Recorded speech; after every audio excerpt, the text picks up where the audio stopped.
Good morning, and thank you once again for joining us here on TV3 New Day. I'm excited because January is gradually coming to an end. For those of us who kept complaining about January, today is the 29th of January. Just 2 more days for January to wrap up, and certainly those of you whose pockets are dry, there shall be some rain. So it smiles all here because certainly we know some good news is coming around. Good morning, guys. Good morning. The month with 60 days.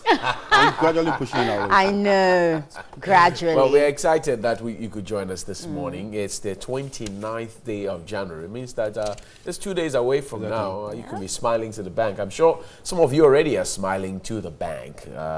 We can only wish that February will treat us better than January did, and then we will make progress as a nation. Lots and lots of issues. The Ghana Police Service is praying. They are. They're praying for peace and safety. I don't know. But one week after the Kwabinya incident, I don't know what the state of security is at our various police stations, or whether or not the police themselves feel protected and safe and secure to work in those environments. We've been told by government so many times that they are ready to retool. That's the word they use, to retool the police. The IGP has said as well, they will protect their men. But 1 week down the line, have they been able to do the audit? Have they been able to say that, okay, this police station has this loophole? And I saw some of the photos, gory, nasty, of those cells, dirty and old and smelly and everything. And Johnny, this is still the service that wants to be the best in Africa 2020. Exactly. So that's if that will they have a lot of work. Sometimes you can't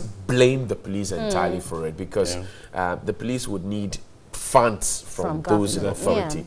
And you remember each time that you find some political appointees who have been put in cell or prison, then they start complaining about the conditions of the cells in the prison. But while they are out there, nobody cares about it. Exactly. The fact that you are suspected to have done something doesn't make you guilty. The law says you are innocent until proven otherwise. So why must your holding point, which is the cell, the first point of call, be so dirty, so nasty, and you be treated like a criminal? There are incidences where police. So in short, don't commit any crime, so you end up. No, but you see, sometimes somebody will may just accuse you. I mean, George, I've always said it. Up till tomorrow, if Amma goes to the police station and says that you and I have raped her, the police will come and pick us up first. Even before anything, they'll pick us up, and they have the right to keep us for 48 hours. So it's not about the fact that people want to commit crimes. It's the fact that, the places where you hold them should be places that are shrouded in dignity. Exactly. But let's not even talk about the people who go behind the bars. It's the people who sit in front of it for me for now. And so I'm happy that the police is praying. Certainly, Johnny, every time I think about them, especially when these, killings happen, because it brings to mind the fact that someone, a man or a woman said to their family, I'm going to work, I'll see you later in the day, and they never come back. And the story that you hear is some armed robber or some criminal of some sort has killed your relative, and that's very sad for me. Certainly, I think they know they are not safe. We pray with them. We also do, our hearts goes out to the bereaved families of all these police officers who have been killed in the line of duty, because I know this is not the news you want to hear when your relative tells you they're going home. And so we pray that the safety becomes a reality. It's not just talk, it's not just about the prayers, but the government actually moves in to do something for them, and they themselves, they wean off the bad nuts, because they certainly are also part of the problem. But George has all the news we want to hear. He does. George, Queen, international George. It's time for some news here on your favorite morning show, New Day.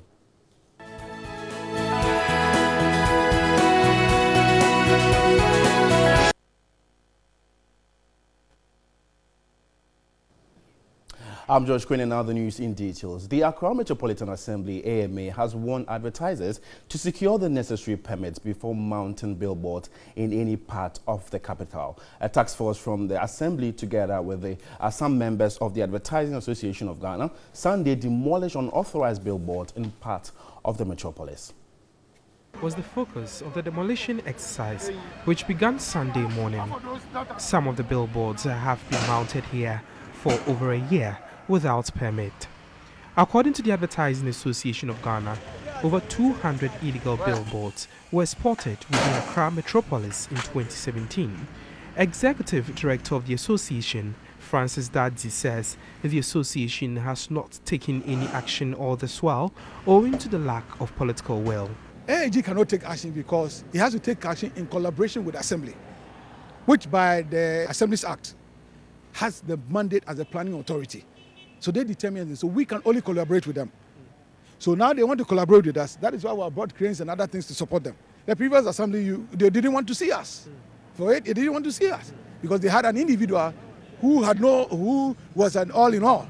Chief Executive of Accra, Mohammed Ejei-Suwa, says there is a new policy guideline on outdoor advertising which was validated last year with all stakeholders involved. The guidelines, according to him, had input from the Engineers Association, Urban Roads and Ghana Standards Authority.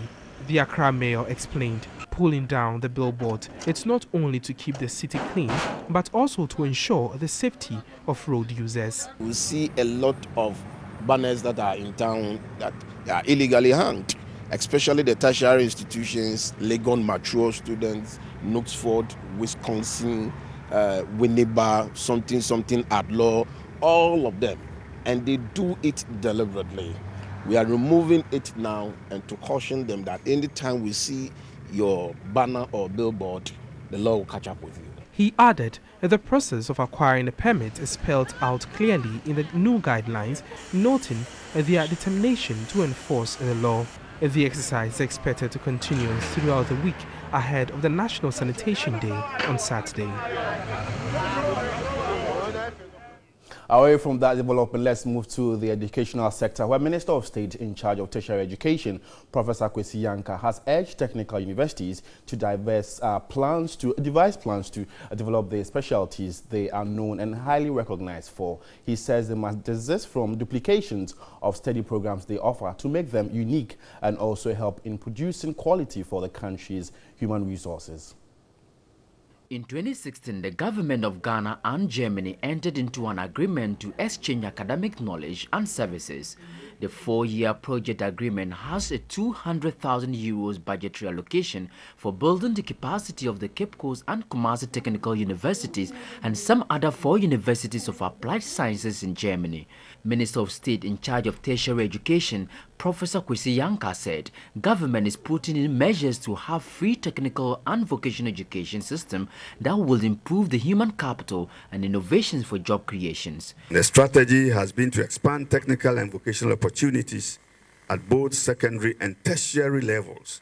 Already, 6 out of 10 polytechnics in the country have been converted to technical universities. Officials from the German universities of applied sciences pledged their readiness to start the project and asked technical universities to engage in more research, which will be key to the project. The Cape Coast Technical University is expected to construct and operate an eco guest house on its campus, whilst the Kumasi Technical University will put up a greenhouse. And now to some agriculture-related stories where some foreign investors and development experts are calling for a flexible land tenure system to enable them invest in Ghana. The investors exploring investment opportunities in the country say land acquisition is repressive and discouraging. Land and water are key factors of production, especially in primary agriculture and processing. Some investors who want to venture into the agricultural sector have complained about the country's land tenure system, which they say is making it difficult for them to invest. Access to land. That is really an issue. We know of a number of investors who would like to come to Ghana, but when they see the complexity of how to access land, that sometimes is a bit scary. Chief Executive of the Savannah Accelerated Development Authority, SADA, now Northern Development Authority, says the authority has made remarkable strides in making land acquisition attractive to investors, but added government needs to do more. We are working on a number of systems. In one of the areas, they have actually acquired and mapped over 300,000 hectares of very good quality land. Now, this is one of the things we have been trying to promote, what we call land trusts, which is communities organizing their own land, holding them in trust for the people, and using these to be able to easily lease, but also to negotiate with investors. Sicily Coupon irrigation scheme needs more land for expansion, but land is a challenge. There are still challenges with the community. I mean, not wanting to respect the boundaries that have been set up. Because the whole project is designed, there is a boundary which is covered by a lease agreement. Every person has got his portion of land. So if you want to take the whole land, you see, and it is from the above, you know, the ground people will not agree. So that is the challenge. So how do you come in? Then I talked to my people. Let's give them the land. The investors say they are willing to invest in different sectors of the economy if land acquisition and lease systems are favorable. Still in the agricultural sector, the Chief Executive Officer of Cocoa Board, Joseph Boahin Edu, says the cocoa pruning, pollination and mass spraying exercise will start by March this year. He also says fertilizer of cocoa farmers procured by government at the cost of 91 Ghana cedis a bag will be sold to farmers at a subsidized price of 80 cedis. Here's reports by my colleague Larry Parkwesi Moses.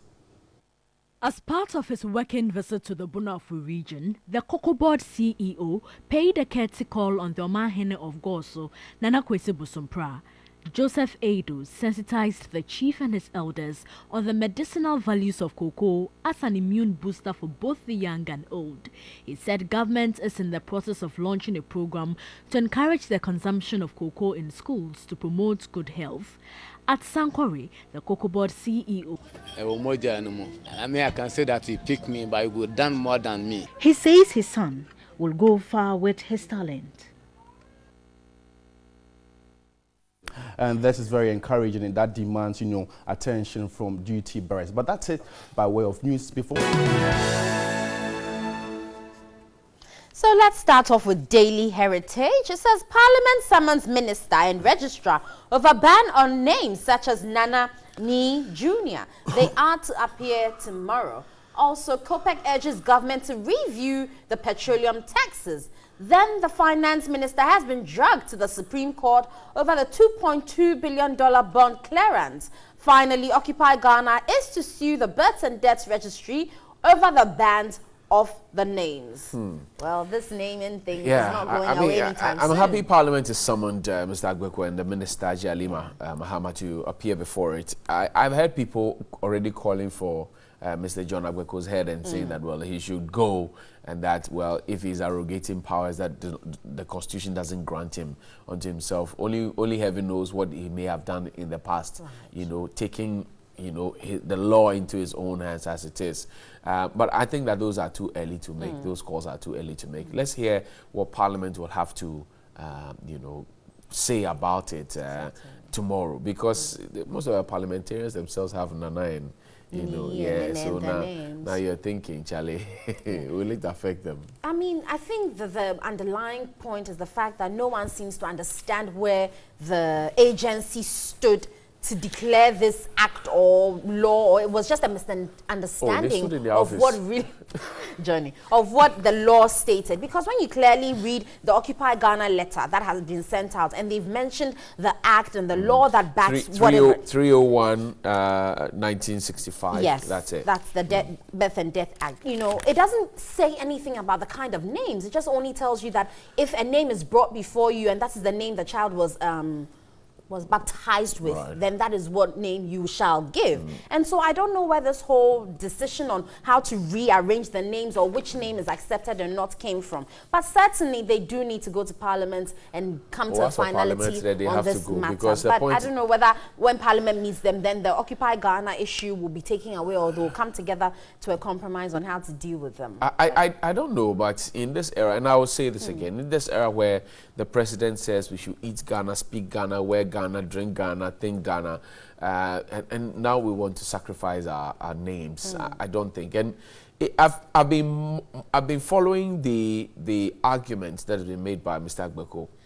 He seems to have made a suggestion, and this was last week, that if you are, for example, Mabel Jigbodi, that's the name he used, right? Jigbodi Agbeko. That's okay, but you can't start and say you are Jigbodi Mabel Agbeko. And I'm like, okay, so how does it differentiate me and the person from the UK or the US to know that, well, I have, and in fact, what is the meaning of Mabel off the top of your head? Can you tell? No. But if you ask an Eve what Jigbodi means, they're able to tell you. If you ask what Busumpim means, people can tell you. If you ask people what Nyansabuakwa means, they can tell you. Aduemi, if you ask them, they can tell you. Right. So why do we want to throw away our culture, our heritage, our identity, and then pick it? Parliament should really quiz and ask questions. And I have one appeal to Parliament. So what happens to those who have already gone to the birth and death registry and their names have been changed against their will? Right. What happens to them? Do they get compensated? And will they get a new birth certificate? Because some have gotten those birth certificates, use them as base documents to get passports. Right. Will then the birth and death registry bear the cost of it because what they did was illegal? They forced them to change their names. Right. There are people whose names had Junior at the end. There are people who had Nana, maybe Nana Boamponsem, maybe Asante. Then they told, okay, just use Boamponsem Asante. And they took the Nana off. Do the parents have a remedy? Can they go? Yeah. Can they go to them to? That's my appeal to Parliament.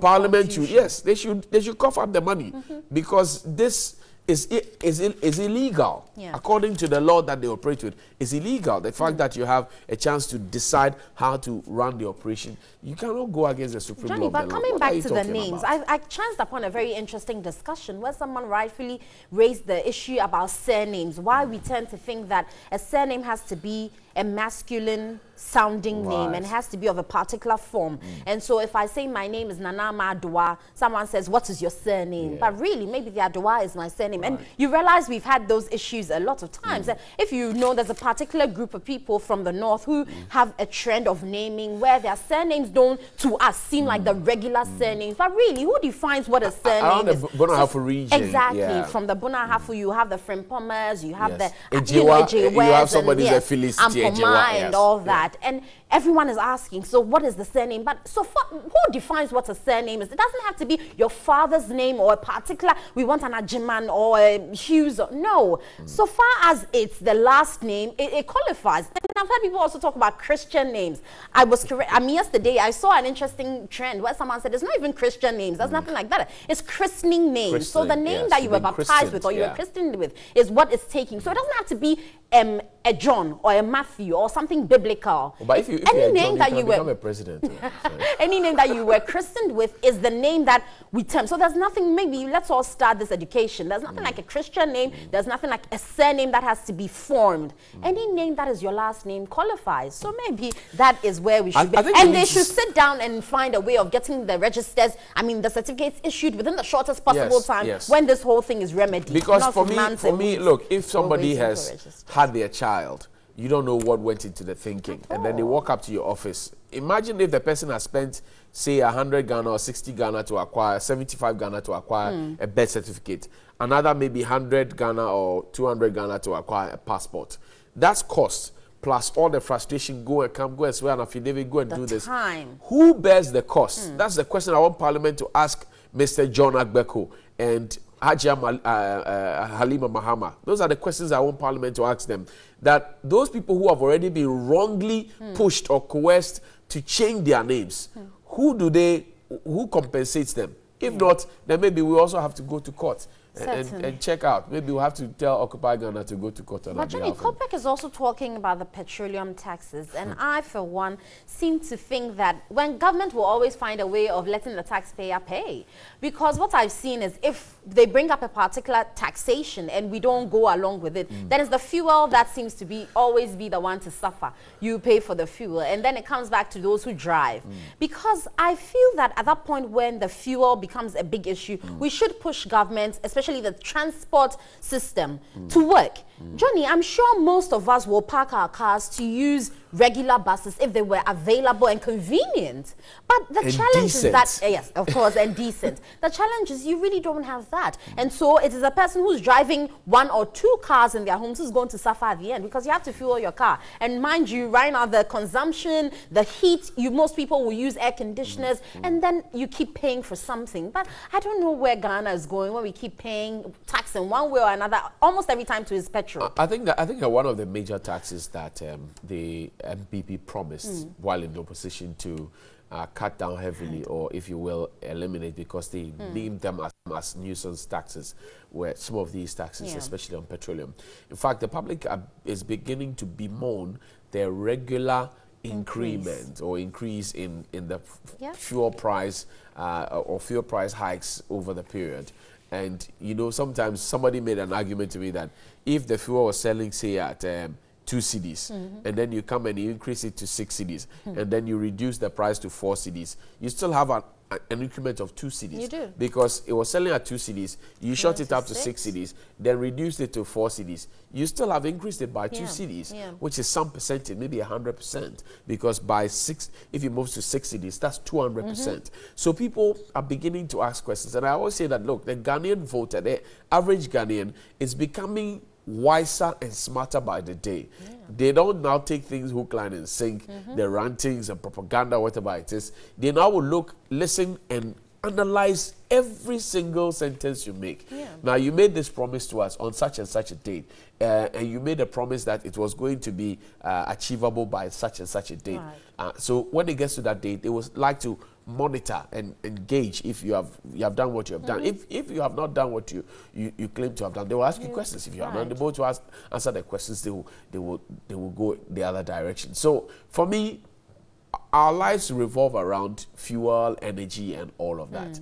Because if the market woman who is going to bring their food from Bonahafo region or from Sunyani or from Kumasi has had to pay a lot more to cut the good from that place to Accra, obviously, when it gets to Accra, she will slap the cost of everything on it. She so has to. yes, so she can make. So then the cost of living gets high. So then it will affect a ball of kinky, a ball of banku. It becomes a vicious cycle. Exactly. I mean, a porridge, a bowl of porridge will affect it. A bowl of rice, a plate of rice, whichever it is, and it is always the ordinary people who suffer because the minimum wage continues to be some 10 cedis.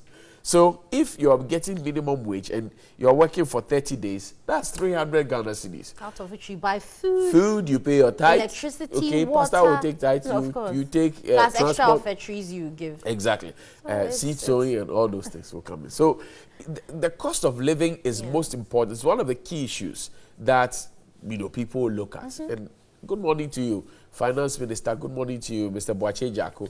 And good morning to you, Mr. President. Well, on that note, Finance Minister is being dragged to which the of the Supreme presidents are we saying good morning to? Is there maybe Speaker of Parliament. He's the one in Ghana. Yeah. We can't talk to Ethiopia this early morning. But certainly, the Finance Minister has been dragged to Supreme Court. Obviously, some people are seeking more clarification to Siraj's final comments. But maybe let's just touch on the finder concerning Dr. Bawumia. And there's an insert of him and his wife, and they say Dr. Bawumia's London images break the internet. Also, Kwabena attack Kimping caged. 11 arrested and 4 fugitives still on the run. The Interior Minister under Mahama, or Interior Ministry under Mahama, advised against Gitmo 2, Kweku Baku. Then finally, gender equality key to sustainable development. That's coming from the president.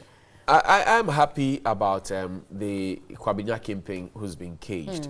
But issues flowing from same will be that, one, we hear that now people are being arrested out there. A certain woman who sold mobile phones to...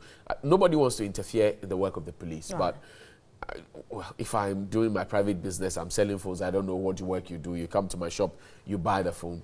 Why should I be picked up? I'm wondering. Number two, I will reiterate this point.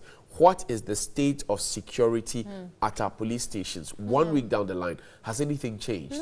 Has anything at all changed? Has the modus operandi of our policemen at the stations themselves changed? Because in the wake of that particular attack, there were issues that came that, we have policemen who come, one is lying down, one is sitting by the desk and is hugging the leg. Yes, will be a in the shirt or they are hanging and they're sleeping. What has changed? That's what we want to hear. It's not about we want to retool the police or we will get the suspect. As for getting them, it is your job to get them. But are we retooling them properly? Are we guiding them? Anyway, let's take some messages on WhatsApp as we have come to realize that you have sent us some of your very interesting views here. Okay, so Early birds, yeah? Yep. Early birds. For 5:20. Wow. Yeah, early birds. Okay. Okay. Well, it says, well, hello, Johnny. Ghana, you know, WhatsApp will delay every time, so we need to cut them some slack. Johnny, Ghana is a country of comedians. China, that has names such as Hey, Lee, So, Who, can build a real line in 9 hours when we're struggling to produce a comedian in the stature of Basket Mouth. Some MDAs should be banned. Amuzu's followers come from Georgia, the Volta region. I see my brother.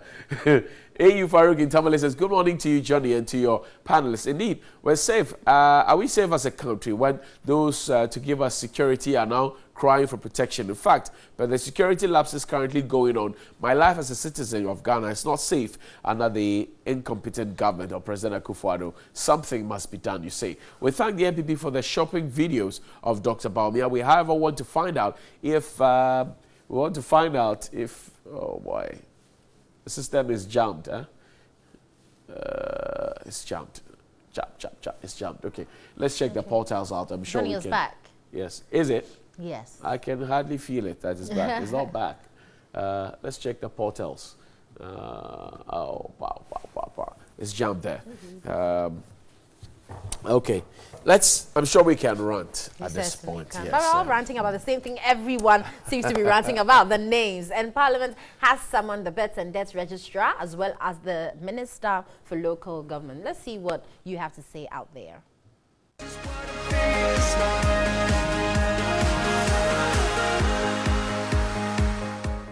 I have myself a photocopy of a birth certificate, and I'm told by the parents of the bearer that the initial plan was to have Ohineba Denzel Sinchi documented on this, but the plan didn't hold because the registry has blacklisted certain preferences and surface deemed as titles to be registered as part of names on birth certificates. And the registrar has come out to say names like Ni, Togbi and Nana are used for, traditional setup, and they are more like stool names. And this, of course, has generated some public outcry. And we know renowned lawyer Esan Kuma is dragging the registry to court over this development. And so the question is, how far will the voice of the public go?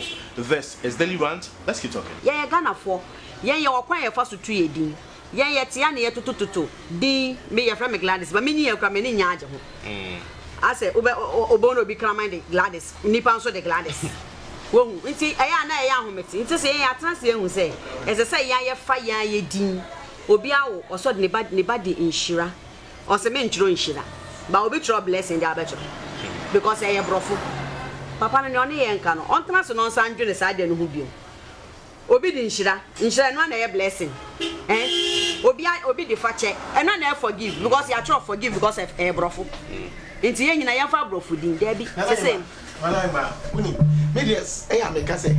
In the Ghana penny phobia, ya pointing on some control institutions. A day ni a dream on medical offices in Cotra say, yet one Cotra house a Mamun Kitty controversy. But the Mocotra house a Mumwa. Na ya sitremu enko the office but ye amane tumpo nti wogidi say ni papa we edi bei enu na be magana efi ene Ghana yensuban ene Ghana ya brabo ayebo enko ye na asesa nkofo asema ye ke le safi na ye be ka be sesa bibi ayade e koso kofo akwa ya njuso ene se agbeku on se sanidin non fa on to brofudi ne say opese osisa Ghana unim say your local names equal previously na youth no ye ado ye mpe obi atu brofudi akese afei na ne ade na aba yesi emu say okay e so obi we are all coming back to the local names ye nana no mu kita na wo say obi di ohene ba ompe na ode prince ba papa no let me tell you something papa no obeso di ni these people they are not thinking. Let me tell you, a lot of people are not thinking. Look, we can even develop and make our unique identity by developing our own names. Okay, these are names can make us very unique. Living in international the president of this country. It is time people should think. Okay, so encouraging him. The president of this country. Now you're unique. You see, But I just saw Sima use local names, so this say be to send Nani when you saw a fear man from Banny Hall. You just use it. The problem is,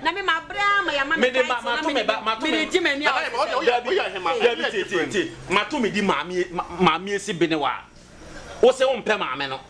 And now, Menton a day. Menton Gregory Isaacs. And I meant to know Celindion. Already Celindion. Papa, no, let me say, we will make him unpopular.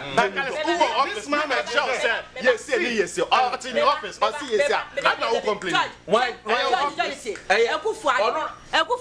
the Williams say, Edward said, Papa, where you should have. Edward, when you should have. I banished another Bequa for Sunday, obeying another Swift. We don't even have to waste time on it. See, what brought this? You don't even say computer, no, modify brochi banana. What is this? Is it a computer that is not accepting? And that's what typing. What is wrong with him?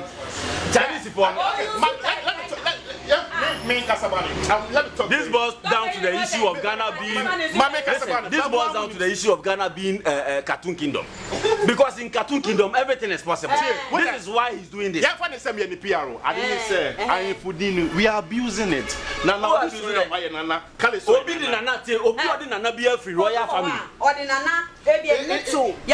Papa penny be it's a bonny dink at your friend and Nana. Over one could be a sort of mammy. Mammy, mammy said, Zakulani, mammy. By a mammy because of said not to mammy penny be a person of bonny. Maybe Chiliba or the WhatsApp or ma or and yes, say a friend I was so I but not to your great grandmother. It's a bonny dink at it. Oh, yeah, no. One child or the Agbaco, I was with your for I made an hour as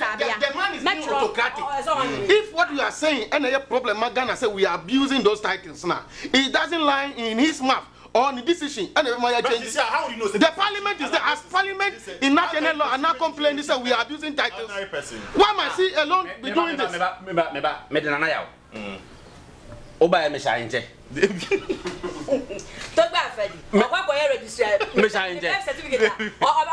Can't you differentiate many or any? And I'll buy me to I can never be you know how people toil to get one child, and when he chooses or he chooses to name that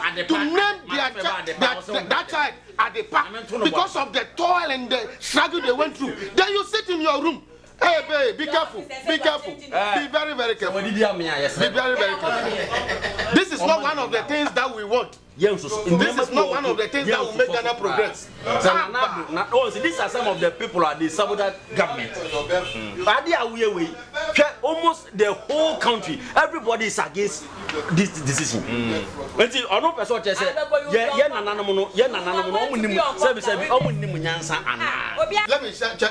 this, Mr. Agbeko. For this one, dear, you goof big time.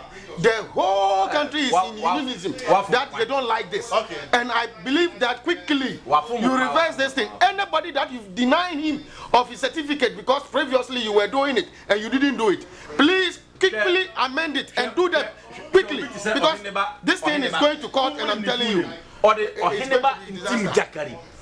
And so anybody over here. Now I'm prince. Now I'm prince and show. Now prince and I said, this year make us say, and yes, I say, I'm the bro for someone. Because or Heneba, Sir Prince, and I mean, is the computer refusing to accept them, or you see who is finding it difficult to translate Prince. I don't know what is happening. Or Heneba. Nasa also on Heneba, no be the prince about I can't. You should go back. Okay, Sisiano. Sankuma, you saw a popular lawyer, or see on the way registering a court. Are we not going to? On the family, see, not on the family, because I said, Papa, I saw all my tias. The man should resign. He doesn't know what type or baby from my the man, Mr. Agbeko should resign. He doesn't know what you want. Because of wait to Tuesday, I did Bomodia Bob Esrel. Send your resignation letter to Nanado. You can't do the job. You shouldn't go to those men are not being appointed. Oh, you're civil servant. Oh, you're civil servant. No, he's not a political appointee. Because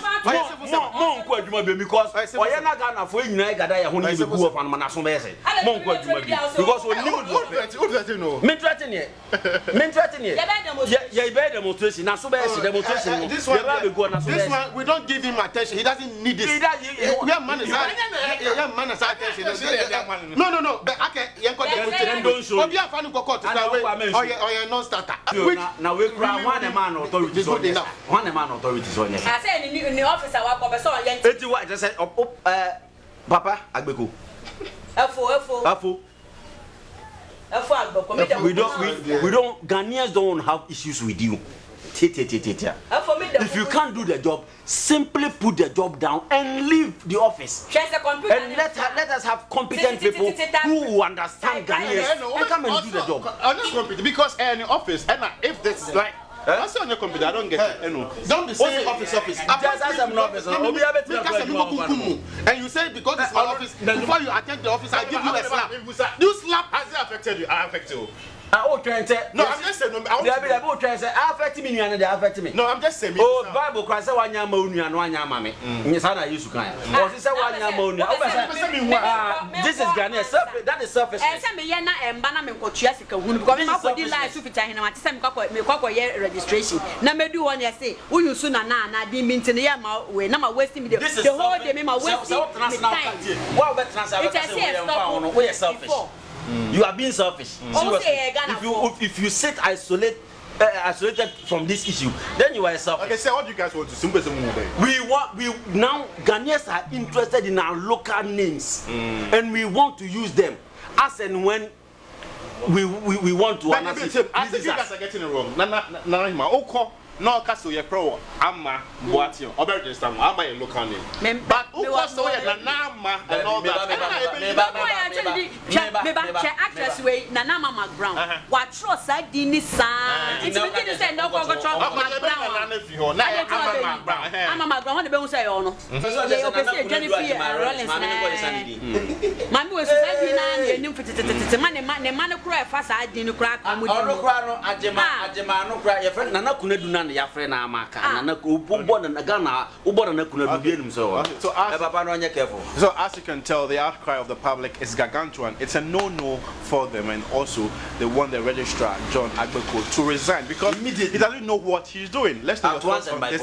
Log on to our social media platforms. On Facebook is News on TV3, and on Twitter is News TV3. Just be on the lookout. I might be in the community, so we sit and discuss issues like this. I'll make him on purpose.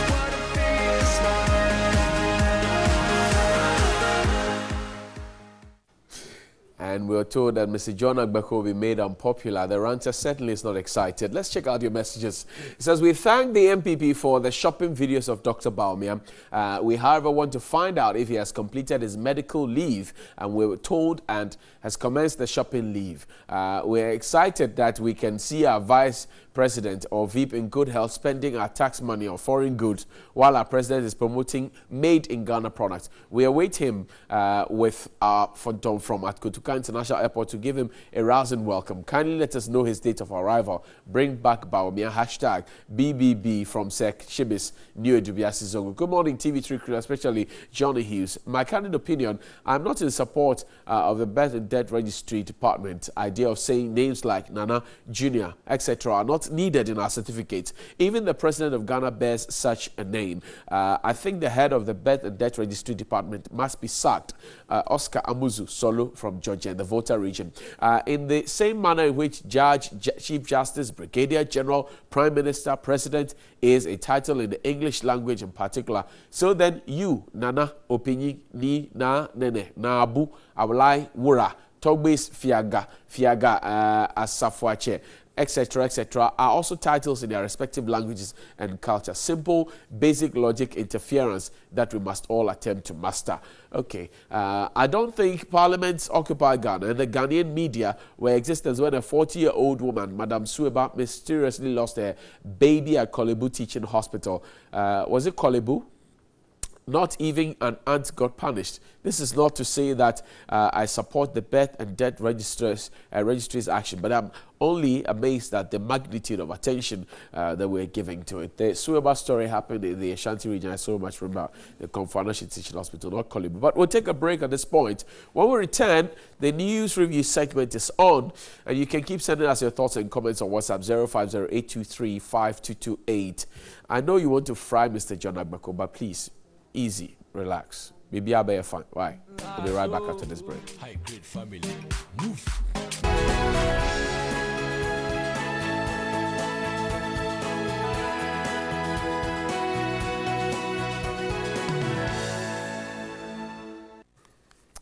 Welcome back. Let's start the news review segment now. The Ghanaian Times says Veep doing well in London, according to the information minister, and government releases 28 million Ghana cedis common fund allocation arrears to PWDs. Cop killer, 4 others arrested as police pursue Kwabena jailbreak fugitives, and police grip 3 armed dealers. The finder says Kwabena attack kingpin caged, 11 arrested, 4 fugitives still on the run. Dr. Baumia's London images break the internet. And Interior Minister under Mahama advised against Gitmo 2 Kwekubako. Gender equality key to sustainable development. That's our president speaking. The Daily Heritage this morning reports that Parliament summons Minister Registrar over ban on names such as Nana Ni Jr. They are to appear tomorrow, that's Tuesday, and review petroleum taxes. COPEC urges government. The Daily Statement says Slemco leads 400 million sports project to create 250,000 jobs, and no campaign against free SHS, according to the Africa Watch. Baumia spotted in London with Second Lady Samira Baumia expected to resume work soon, and 29 million Ghana cedis for PWDs, government to empower over 10,000. My guest this morning from the camp of the NDC is the Honourable Member for Adaklu, Mr. Kwame Agboja. Chief, good morning, and thank you very much for your time. Thank you very much. How are you doing? Happy New Year to you. Happy New Year. I haven't seen you this year. Yes. Any New Year resolutions?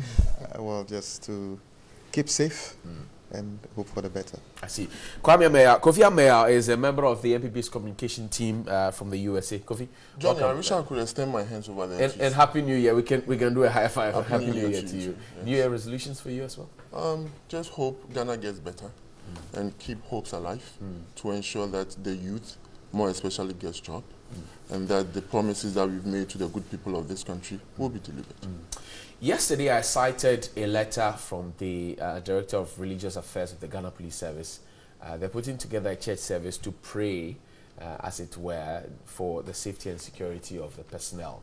But we've also been told by the government that they're willing to retool the police in the wake of the Kwabena incident. 1 week after that incident, I'm concerned about the security at the various police stations. And I don't know about the situation in Adaklu, but I'd let you take a bite on this first, Honourable. What do you make of all that is happening and the measures that have been put in place by the police? Are we getting to a conclusive point? Well, good morning to you, good morning to my colleague on the show, and especially good morning to your cherished viewers from the Adaklu constituency. I believe the fundamental responsibility of any government is to ensure the protection of the citizens and the territories they own. Over the years, the issue about the police and how we can ensure the police, the armed forces are really tooled. Various governments have taken certain steps in the past, and indeed, the previous government did what we touted as probably some of the most significant retooling, the creation of new targeted wings of the police and other things. And indeed, the increase in the police numbers, the visibility and everything was proven. But then there's still a lot to do till today. I mean, Adaklu is, for instance, because you asked me, it's a district, we still don't have a proper district police command. Okay. And do I feel safe? In all this scheme, you would expect that whatever investment government, and in this case, not necessarily NDC, NPP, puts in to ensure our safety I should feel it. Because don't forget, at a point, security is also about a mindset. Right. And the way I carry myself. And I mean, 2 months ago, I was shot at. Yes, my vehicle was shot with a bullet hole in it. Wow. Oh yes, I was shot at. When did this happen? Well, on my way from my constituency around Asikuma, I mean, at dawn. And it was the first time I've had that kind of experience, and many people having that. And so if you were to ask me today, do I feel safer? Obviously not. The IGP says we should be safe. No, I mean, well, well, I have a bullet hole in my car. That doesn't make me feel safe. I don't get safe because the IGP tells me to feel safe. I feel unsafe. Right. Because I've had an experience which I've never had before. I feel unsafe when the police can get, I mean, somebody daring enough to enter a police station, to attack and kill a policeman at a police station. How do I feel safe at home? I don't have the kind of protection the police station has gotten. So we can separate this from, let's all believe we're safe because IGP says we're safe. Or we can do another thing by saying, encouraging government and the police to take the necessary steps that will make them secure, so to secure us. I believe the government need to do a bit more in terms of equipping the police. I haven't seen so far anything come to Parliament to augment the activities and accoutrement to the police since this new Parliament came to force. I believe, unless there are some things in the pipeline, I think we need to do more about that. But currently, let's get real. Things are not safe in this country, partly because of the political atmosphere, and largely perpetuated by people perceived to be closer to government, who we are still not able to deal with. I was horrified when in Parliament on Saturday, all of a sudden, I know we have Parliament has got a police station, right? And then we do have some people around in various form who provide us security. I was horrified to see a barrage of people turning up in Parliament dressed in a jumpsuit, and we are told they are another layer of security being presented. People call them, these are invisible forces that were trained at some assuatory and then brought to Parliament. Nobody told you ahead of that. No. So as I sit here, I don't know whether to punch them in the face when I see them or to call the police that there's a security breach. Who brought them to Parliament? I don't know. So as a member of Parliament, when I see them on the corridor, I ask myself, are these intruders? Nobody told me who these people are and what they're supposed to be doing. We know the parliamentary police and we know the unclothed police that come to Parliament because we've been living there with them. If we need a different layer of police, I think we should be told who these people are and who recruited them and what they're supposed to do. But just to get people in a green jumpsuit walking on the corridors of Parliament telling me that there's another layer of this and doesn't make me feel safe. Interesting. Johnny. Kofi. Yes, sir. Let me say a very good morning. I know you are worried. I'm disturbed because I can feel it. One, to have bullets, two, to have people within the presence of Parliament. The issues are becoming bigger as we travel. And do you feel safe? I feel very safe. Let me say a very good morning to your viewers and those who are even listening, because not everybody will be watching. Some people will be, listening while they are doing other things. And let me say a very good morning to a young man I've come to admire profoundly. He's doing wonderful. He's an entrepreneur. His name is Celebrity Baba in Malam. Having said that, let me also remind your viewers that the United States, MPP in the USA, will be having our National Congress in March 16th, the 17th, and 18th in Georgia, Atlanta. So if you happen to be somewhere south of the United States, North Carolina, South Carolina, Florida, Virginia, Maryland, you can come by. And I also hope that Leadership National will also be there to grace the occasion. I'm sure you can send them a letter. Do you feel safe, Kofi? I feel very safe, but I also need to be worried. I need to be concerned with the security situation in this country. It's true that we are having pockets of unlawful acts here and there. That does not generally mean that we are not safe. I believe in the ability of the police to ensure that we are safe. I believe in the IGP when he says we are safe. I believe in the Interior Minister when he said we are safe as a people. And in as much as I don't usually take rhetorics and semantics, and I believe in results and actions, I know for a fact that as a country, we are doing so much to ensure that everybody is safe. What are you doing? Are you voting funds to retool the police? Because that's what we've been told. It's been a week, and Honorable says no proposal yet has been brought to Parliament. It will be. It will be. When will this as soon as possible. We are taking the necessary actions to ensure that this country, we are very safe. I do appreciate the fact that, you know, there are these issues that makes us panic. And the truth of the matter is, I say this with a great of respect to the good people of this country. As society becomes more mechanical and more heterogeneous, there is a direct relationship with civilization and crime. As we become more civilized, as we advance as a country, as a society, crime also increases. So for me, it brings me back to the issue of how best do we address this issue of unlawful acts among the people.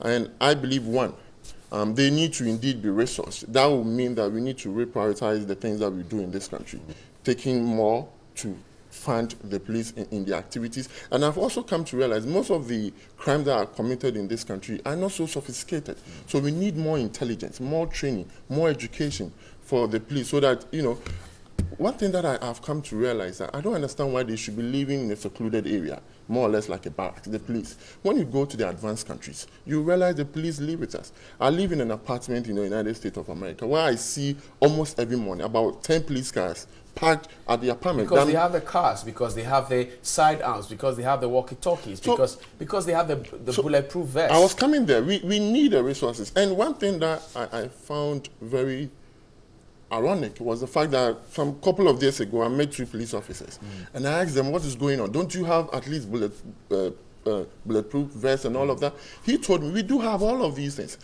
Go and ask the operations director what he's doing with all of these.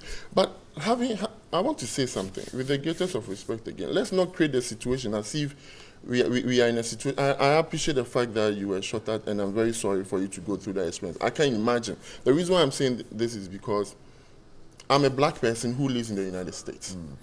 And I can tell you what is safe when you are dealing with the police. You are not safe when you are being stopped by a white cop. You are not. Because the least provocation, you can be shot at for nothing. So for me, I don't say we are... But these are our own people shooting at us. I know, killing men, but they are also our own people. Killing our parliamentarians. It's sad. It's sad that the we have to go through... The story through... of J.B. Dankwa is still there. It's sad that we have to go through this as a people. But I can assure the good people of this country that government is doing all it can to ensure... Is assurance enough, Kofi? Yes, assurance... I know this president, that when he assures the good people of this country, he backs them with action. When we assure the people that we will fight against Galamsey, we indeed did it, and we are doing it. So we have promised you. It's very sad that some of the things that happen, you know, there's so much little you can do about it to stop crime. Let's be frank with it. You can put the measures there, but when somebody is committed to commit a particular crime, what we can do is to sometimes react. But most often than not, we should be preventing crimes. And that's why I'm saying we need to indeed, as has been told, retool them. We need to make sure they are given enough education. I am more concerned about intelligence in this country. On the basis of intelligence gathering, I've had my own set of challenges with those who flaunt the GOTA or the walkie-talkies and sidearms and call themselves national security. Most of them just think that, well, security perhaps is about muscles and not about what's up there. And that's a big concern. The concern, the allegation that they made to your government or against your government is that you come into power, and it happens in this year as well. You come into power, you take off everybody, and you bring in new people who don't know the terrain, who don't have any experience at all, who know nothing about security, but just because they have been faithful and loyal to the party, you push them there. Are we having that situation, which is what the situation is deteriorating? You see, we can go on and enumerate a lot of issues and problems associated with all of these things going on. That's what I like about the new Ghana, the new Ghanaian. We are not going to sit down for the politicians to tell us what our problems are. We are saying it as they are. And as we are moving on, this government is a listening government. And we are taking pragmatic steps to ensure that indeed we are safe. We are retooling them as we have promised. I know the budget has been read already. Appropriations probably have been made. So that means we need to do something different to ensure that the police indeed. But I also want to say, the little that they have, they should make use of them. Because at the end of the day, I've been told they have some of these accoutrements and these tools to ensure that relatively we are safe. There's a situation at a police station at Pokwasi where they have only 2 guns, 2 rifles. So within that jurisdiction, if there's a bank and they will need to go and support the bank, maybe one of the rifles will go there, which leaves them with 1. If there are 2 cases of armed robbery happening simultaneously, where do you take the other rifle? That's the question. We have a serious problem in this country. And you see, the shocking revelation is also that even the police ratio to the citizenry is nothing to write home about. The police are overwhelmed in terms of numbers. I understand that. See, I was away for a while, and I came back and I saw police visibility, and I was amazed. Let me commend the previous administration for adding on to the existing numbers. And I also want to say that this government is also recruiting more. I see the tent, they call it tent city. Right. The tent is a good thing. Anywhere you go, you can see the presence of the police.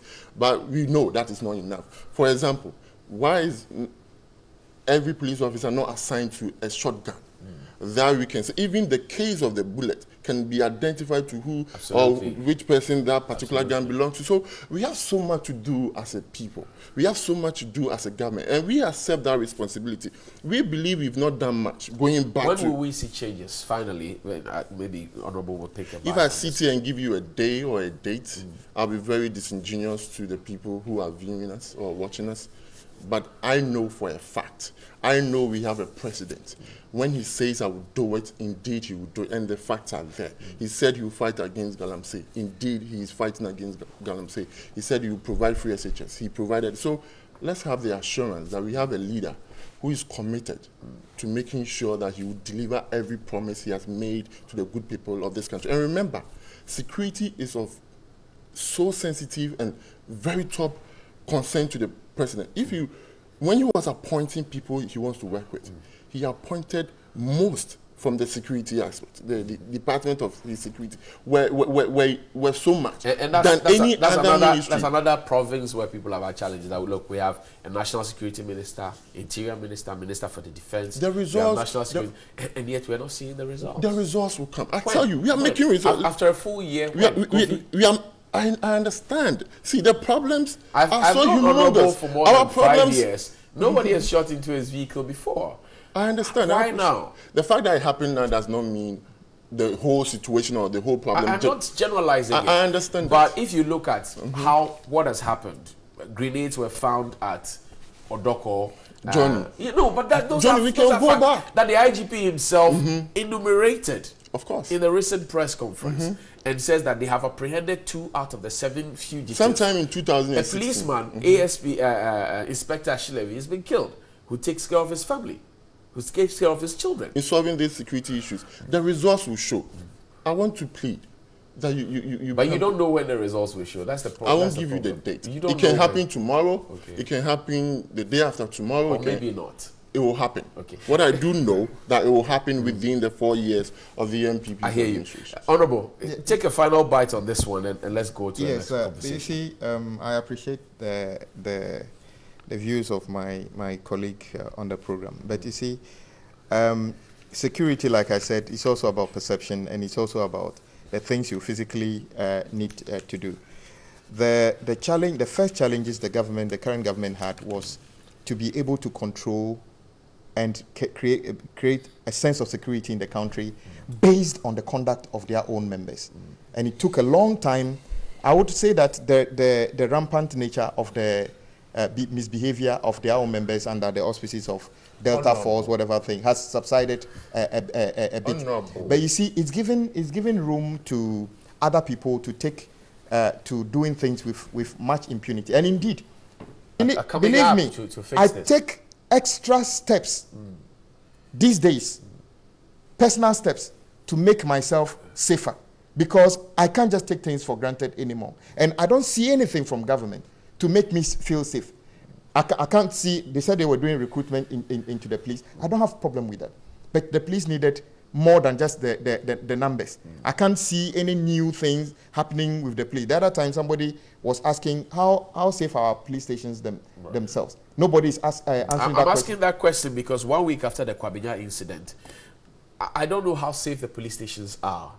And if you are a staff of the Ghana Police and you're going to work, maybe night duty, you would have concerns. Don't forget, I have somebody who works for me on a construction site somewhere, a carpenter. Not too long ago, the brother, we saw a news item about a policeman gunned down at Tema. I never knew until I got there, and he was like, "That's my brother gunned down." Wow. I mean, so if you want to say this country is safe because the IGP says we should be safe, or the president have got a vision to make the country safe, it still remains in his head. I can't see that action happening, and the effect of that on how me. soon do you want to see this change? This feeling Well, of safety? first of all, I'll just give you one example. I am a member of parliament at the moment. I know the protocol of what security is. When I'm entering parliament, I see armed policemen at the entrance. They search your car if they want to search it. You stop, they talk to you. Okay. When you want to enter the building, there are people who search you for metal items and other things. But for me to come out of the chamber of parliament and see strangers in green jumpsuits being taken around, distributed around the corridor, and I said, who are these distributing these people? I don't know who they are. I don't even know who is distributing. I asked, and nobody seemed to, because it was a Saturday. Parliament that didn't know about it? I don't know who brought them, and I'm told that these are this is another layer of security. And I'm like, if you want to provide me security, am I not supposed to know about who these people are? And then you start hearing rumors that these are invisible forces trained at a sanctuary and distributed in Parliament. Am I supposed to be safe out of that? Are invisible forces? Am I supposed to feel that they can protect me? if you want to, why don't you increase the number of policemen? Why do you need a private security in Parliament? Why can't you increase the number of police? Are you going to pay them from where? Is Parliament going to pay them privately? I mean, this is wrong. Kofi, 30 seconds, then we'll have to move on. I think, Honorable, it's not fair for you to suggest that because of the activities of invisible forces and other forces that are allied, they are affiliated with the NPP, are the reasons why we are going through this. I don't think it's fair. I think this line of argument by the NDC must stop. We are dealing with security issues here. Then the other thing is, Honorable, I want you to look straight into the camera and tell your constituents that it's not only government responsibility is to ensure that we are safe. They are also part of making sure we are safe. They live with the criminals. They work with them. They eat with them. They talk with them. They know them in their communities. So it's their responsibilities as well to report to the police when they suspect anything. So it's not just government responsibility to ensure that we are all safe. We are all responsible to ensure that we become each other's keeper. Kofi, how do we juxtapose what you just said with the question of intelligence gathering that you raised earlier?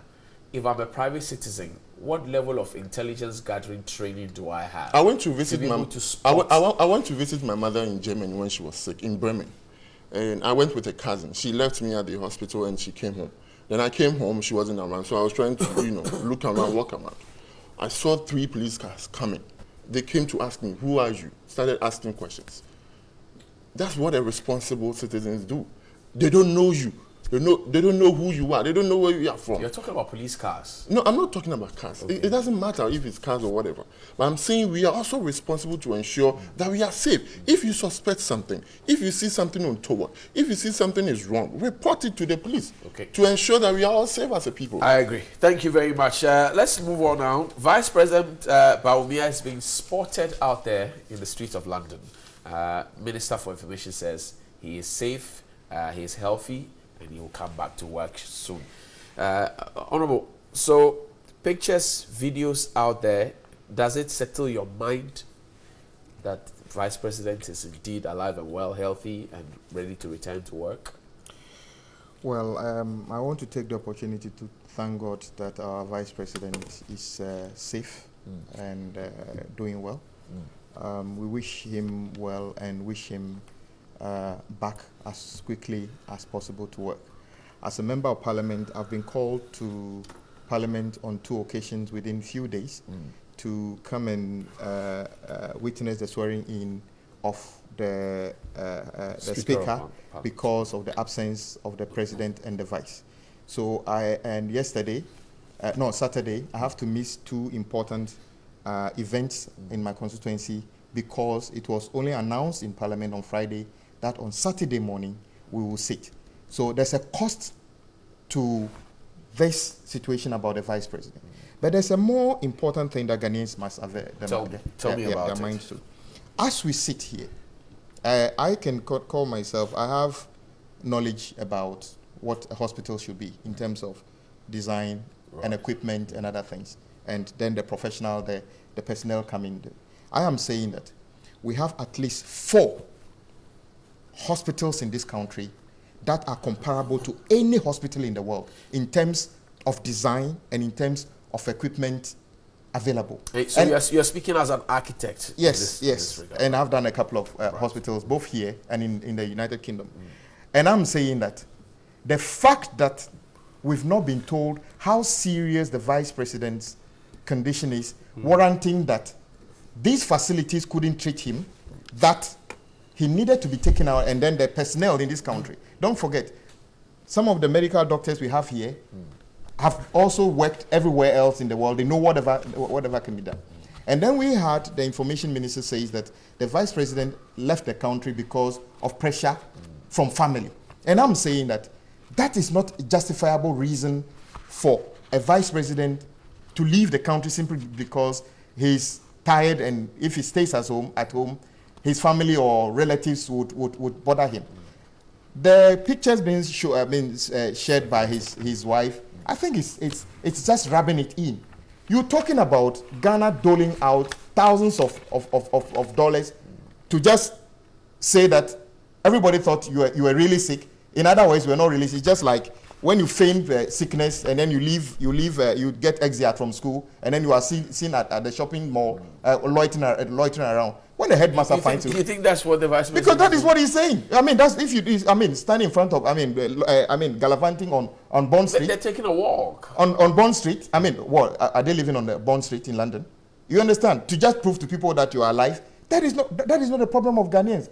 When you have $1 billion worth of health facilities completed in this country, when government basically neglected their responsibility, and I was asking them the other day, do you realize that some of the hospitals that were built, ready to be used, and equipment installed have expiry date in terms of you install it, somebody you need to use it for the supplier to take responsibility if it breaks down within a certain period, a warranty period, and then you basically just don't do anything. The warranty period expires, and we have these things as a debt on us, and then you jet off to London, and then your wife shares picture of you holding hands, walking on Bond Street, just to prove to people. Do we trust the system? I mean, do your politicians trust the system enough to want to assess medical care here? I can tell you for a fact. I know for a fact, indeed, I know for a fact that, without mentioning them, I know 2 former presidents that regularly get medical care in this country. When they were presidents or after they became both? Okay. Because it is possible. It is possible that for certain conditions and the time it will take for certain things, and for some reason, they can go out. But I'm saying that if you leave the country within 3 days and we see you on Bond Street loitering around, it tells me you are not properly sick. Are you worried about the method or the mode in which the videos were put on, the pictures? And the fact that in the video you find somebody who just walks up to the Vice President. You can't find a security detail around the Vice President. Are you worried about it? Well, I mean, I think the Vice President's security details know what they are doing. I'm not competent enough to decide. Maybe they are not in the video. I mean, there are ways you can organize this so that you are not, because some of them. So you think that the video was staged? Of course, it's a PR thing. Why are they in front page? They just want to send information out there that he's not that sick and other things. And that's I'm saying that if he was not that sick, then so that's it on the screen. The gentleman just walks up to the Vice President. It wasn't necessary to spend that kind of money on him. If you're not sick, it means you could have been in this country, even not go to work. You can take a sick leave and stay at home and recuperate. It's normal. But to give the impression that you were so sick, you needed to be flown outside of the country, and as a member of parliament, dragged to parliament on 2 occasions to go and swear in the speaker, including leading me to miss important programs in my village simply because you just want to go to London and recuperate. Medical doctors who saw to him here recommended that he be taken outside They didn't say what his ailment was or why they needed to take him out.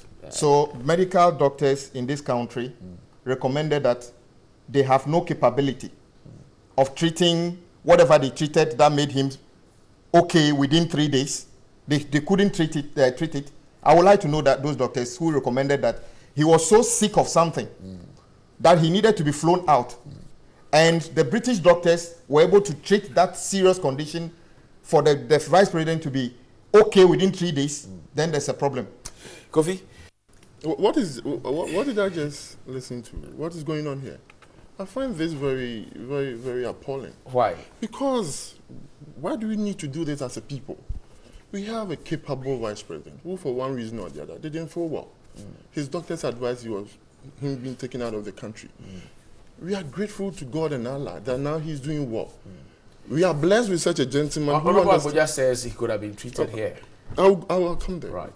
We are blessed to have such a gentleman who is so in depth with what he is doing. He knows his stuff. And in fact, he has been part of the success story of the MPP within a year, where we've been able to take the GDP to 9.3% from 3.6. I can go on and on. Is that justification enough to take him out for treatment? First of all, Honorable said he's an expert in something, so he can speak to those issues. I've also worked as a test technician for a biomedical company in Massachusetts, US. And I know we build the device from scratch. It's used to test assays. And I am the last person who will ensure that it will work. There are certain devices that are used here and cannot be used in the United States. There are certain devices that can be used in the United States and cannot be used in Africa at all. First of all, we do not know, and we were not told what exactly is wrong with our vice president. Do you know what's wrong? I don't know. Well, I know by my association, but I can't put it out there. Is it what people have said that the vice president has? No. That's why I find this whole discussion very. I won't say it. That's why I find this whole discussion very unnecessary, because so whatever condition the vice president had or ailment, so that's what I want to say. Could that have been treated here? Per what you know, don't tell us what it is. Could it have been treated here? So I'm saying something. I gave you a background, a premise that I've worked in a biomedical company, technology, and some devices. Okay, for example, I know a very high-tech laboratory in this country. But even with all the technology they have and all the tools they have, they still need to take some of their samples to South Africa to get the results. What are they seeking for in South Africa when they take the samples there? The results. And sometimes because of the condition, the climate conditions in this country, you can't use that device in this country. So first of all, we do not know exactly what is wrong with the vice president and the test that needed to be done to get the result immediately. So let me ask you, Kofi, if it is because of the weather, the heat. I'm not saying that. You're saying climate, and I'm saying, well, if it's not pertaining to the vice president's issue. I'm just giving. Yes, but I'm also playing the devil's advocate that if we're working at Kolebu or Rage or Accra Regional Hospital, and we need to test the samples in a certain temperature, we have ACs. We could regulate it. There are refrigerators. I don't know. You tell me. I'm telling you. I'm too ignorant. You are not ignorant. You are just asking the question. Like I told you, I was a test technician. Sometimes you put the device in the refrigerator for 24 hours to check the temperature and all of that. It's complicated. I don't want to explain all of that. But certain devices are not conducive. You can bring it here for a while, put it in the freezer or everything. It will not last. So I'm saying that, I'm asking them that, based on the information you have per association as to what really the vice president suffered, couldn't that have been treated here? Listen, you said it right, that the medical advisors or his doctors advised. They know what they... See, let's go back to the law. That's what is important. Let's not just be doing this suggestion. What does the law say? Does it say we should review exactly what is wrong with our vice president in our constitution? The minority is demanding for safety. Is it in the law? What I've seen in the law is Article 69 to 70. That talks about removal of the president. And if you have any reason to believe that the president is sick, even that, the Chief Justice will have to form a committee, a medical team, to ascertain whether indeed the president is not capable. So we have the law. Does it demand us to review the details? The fact that he's the vice president does not mean the doctor-patient confidentiality is broken. They still have it. So if the doctor feels, okay, my patient needs to be flown out, and Dr. Baumia is not the only person that has been advised to be flown out. If my mother did not live in Germany, she would have died of kidney failure. She survived for 15 years with a kidney failure. It means that there's something faulty with our system, don't you think? Of course. I do agree that we have the best of doctors in this country. So how do we fix it? See, do we want it to be fixed within a year? I don't think so. We are fixing it. We are taking, I've told you, we have a committed president who wants to see a new Ghana. A new Ghana we can take off its business. He even said it to the face of the president of France, that we are capable. And we've come to a time where we need to finance. And I listened to him in New York. He said the same thing. So gradually, those who will go to Kolebu, they have a certain condition. They will be advised to fly out. They don't have money to fly out. Sometimes we help them. What happens to them? Sometimes we help them. Oh, even your TV stations have helped one person or the other. No, we do. I mean, it's a regular thing we do. But how many people can we help? Is it not? Would it not make more meaning if we imported the equipment? So in the absence of use here, in the absence of the professionals? In the absence of these help that have not been provided by the government presently, doesn't mean we shouldn't have taken the vice president out if it was urgent that we needed to have taken him there. So let's please be circumspect with regards to how we talk about some. Let's talk about the videos and how they were brought out there. Some say it was not proper in terms of protocol and professionalism, and that it was a bit pedestrian. Do you share in those sentiments? I don't think so. I believe we needed to have known whether our vice president is doing well or not. How it was being done was dependent on the people who handles him. I don't handle him, so I don't know what went into the determination. But at the end of the day, for me, Kofi Amia, as a Ghanaian, I feel very okay because I've lost, sleep over the fact that the vice president is not well. So now that I know he's well and kicking and healthy and ready to come back and continue the agenda to create jobs and to make sure Ghana is doing better, I'm okay. I don't really care about the videos and the pictures. All I care about is my vice president, your vice president, our vice president is doing okay. Honorable, take a final bite. I don't think there's any Ghanaian who is asking for a publication of the vice president medical file. What I asked for as a member of parliament is that if there's anything... no, not you, but, others are asking. Yes. If there's any reason that warrants me being called to parliament twice to swear in the speaker because the vice president was unwell, then I need to know the extent of how difficult that challenge is. If the vice president is so sick that there's no health facility in this country that can treat him, that he needed to be flown out, it's a big deal. If he was going for just holiday, it is acceptable. Nobody can stop him as to where he... But that was a medical leave. Yes, exactly. We didn't say medical treatment. He didn't go for a treatment. That's not what the chief of staff... If you have a medical situation, you need treatment. Whether it's just... Not all cases. Well... It could be therapeutic. Fine. Exactly. And I'm saying that if it's just therapeutic, so we couldn't find any spot on this good country to give him that therapy. Like Holy Trinity. So he need to walk on Bond Street to have his therapy. His therapy can only be found on Bond Street at the cost of you and I. When you, for instance, if I demand now, let me find out whether the cost of that trip with himself and the wife and the security people could not build a cheap compound. Somebody will say that I'm going too far. Because that is the extent of challenge we have. And my brother is talking about the climate. Look. We have all done this thing before. I mean, he's an expert in something. I'm expecting something. There is no equipment in the world that cannot be installed anywhere else.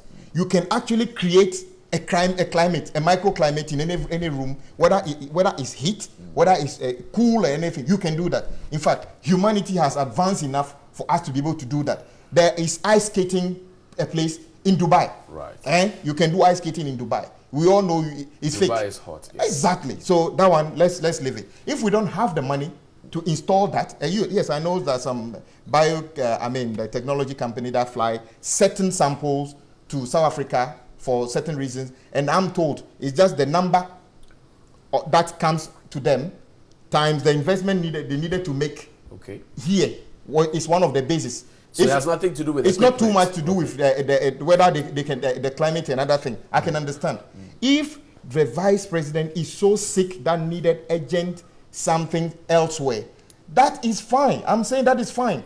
But within 3 days, if you do that and within 3 days the man is walking on Bond Street, it tells me he wasn't properly sick. But the treatment started here, Honorable, to be fair. The treatment started here. So if they have continued there. You asked a very important question. The person watching us here doesn't think that the two of us understand them, in a sense that you ask a very important question.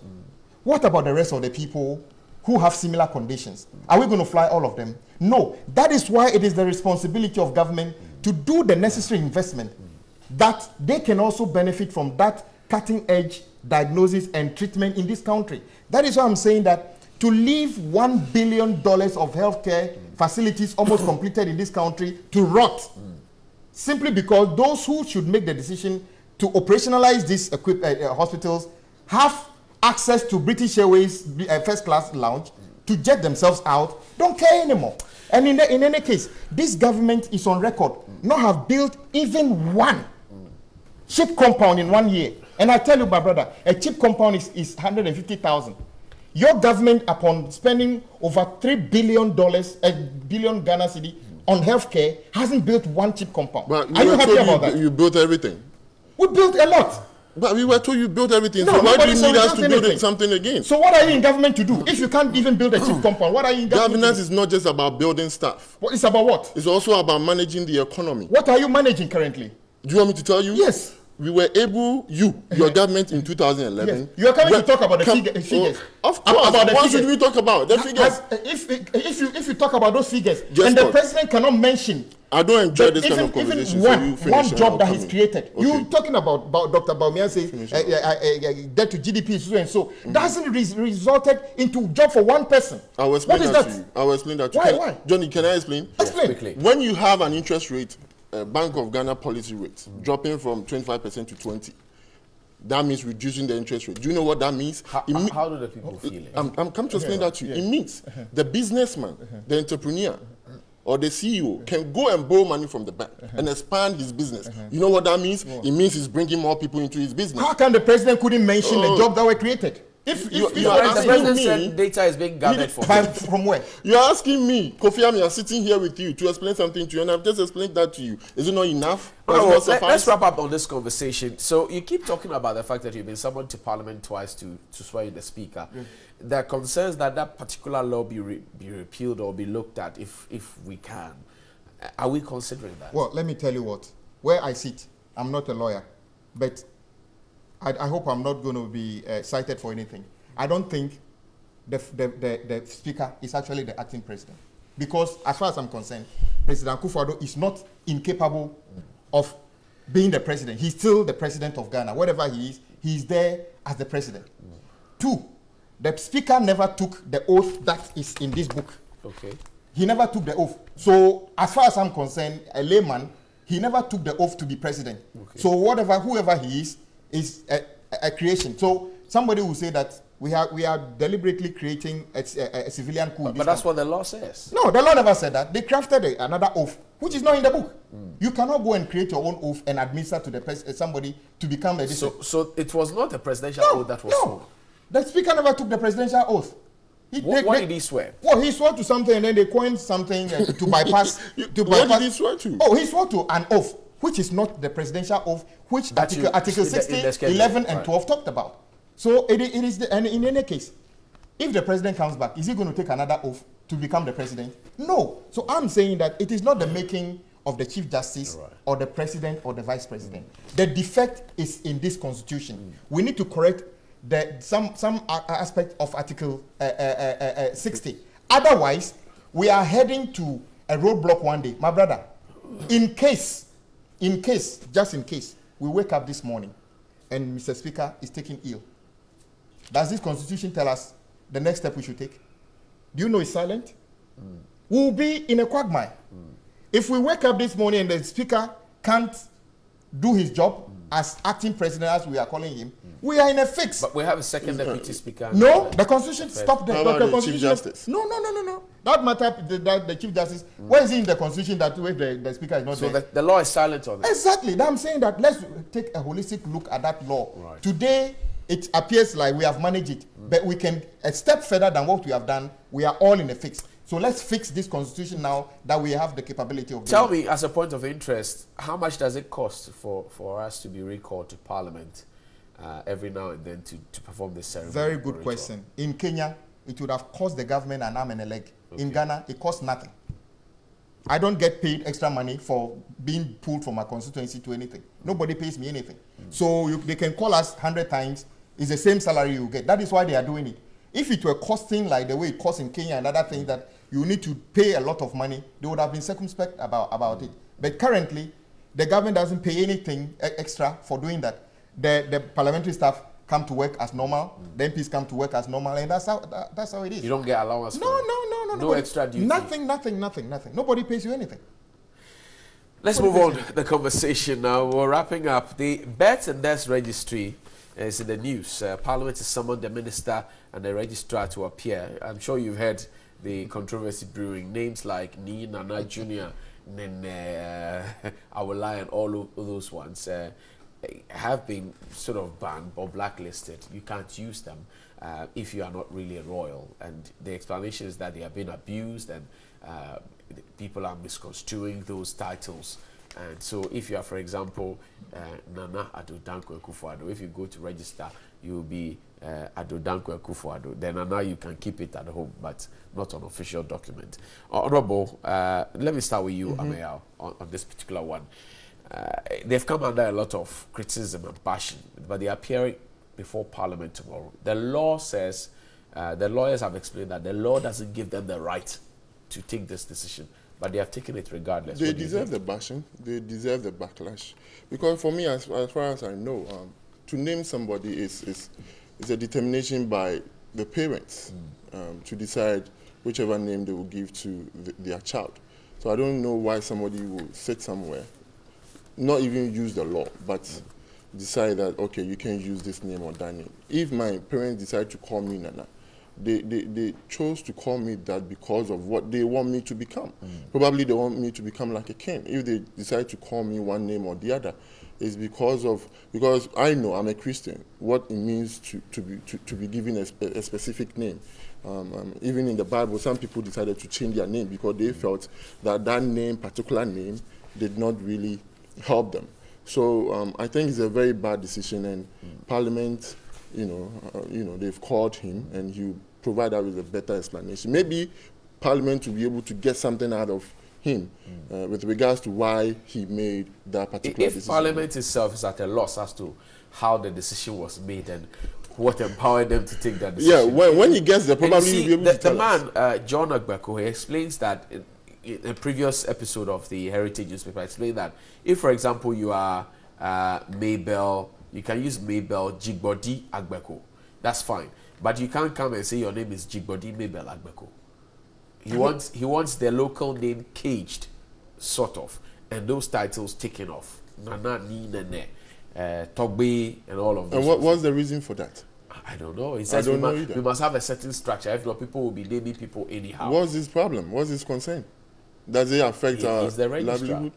Okay, Parliament, which makes the law, so has called him to come and answer. So let's listen to what Parliament will say and what questions Parliament will be asking, what they can be able to extract from his reason. Other than that, I want to keep quiet for now.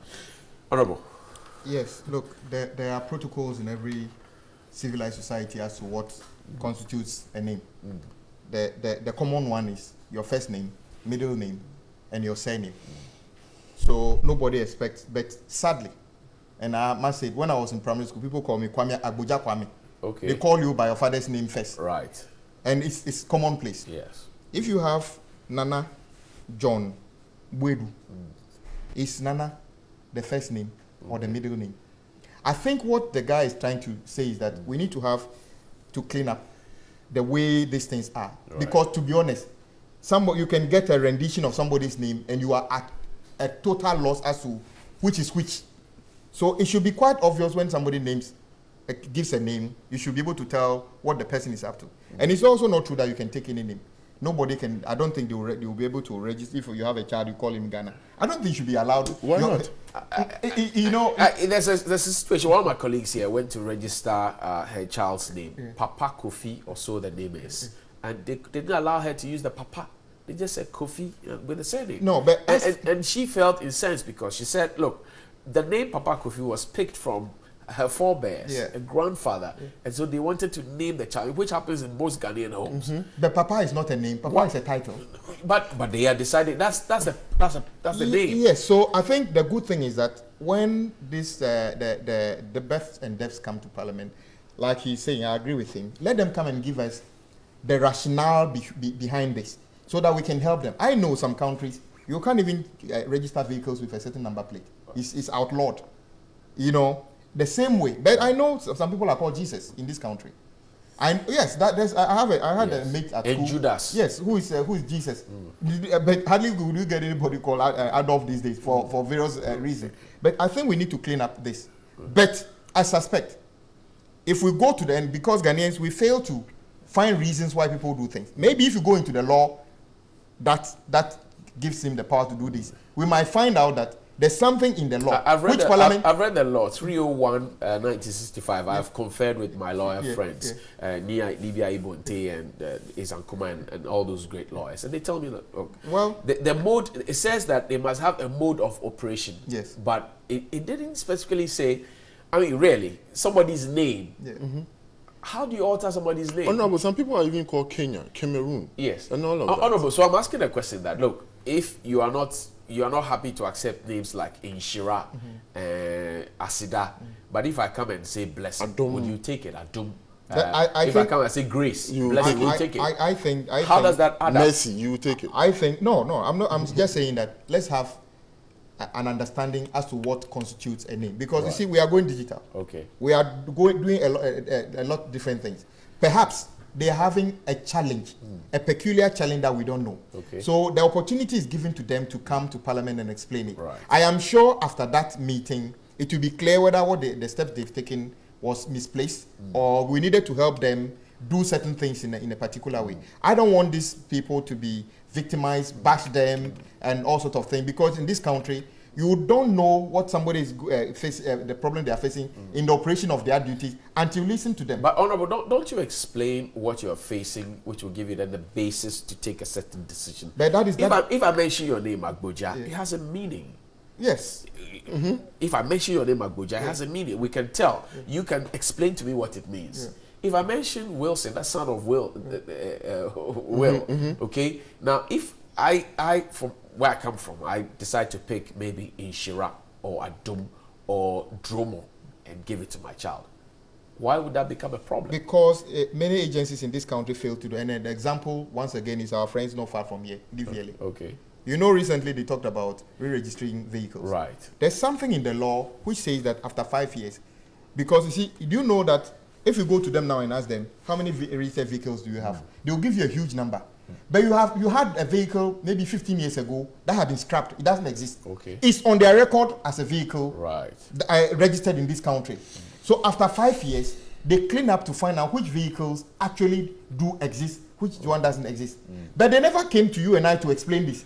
They put out something, we are coming to do vehicle re-registration, and we all jump on it. Whose fault is it? It's their fault. Right. If these people think that there's something that is of concern, they needed to deal with it, they need to do the explanation before putting the thing out. So I agree with you. It's nobody's fault. They need to do the explanation before they try to implement something like that. My final question, which will be an interest, and maybe Kofi can share this as well.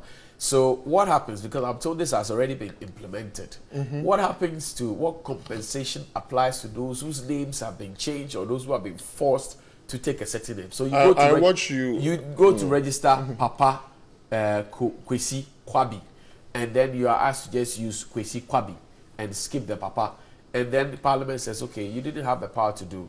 What compensation applies to them? Can you answer that question for us? Well, you can go back once Parliament. If we are able to come to that conclusion, you can go back and do. But the cost. Who bears the cost?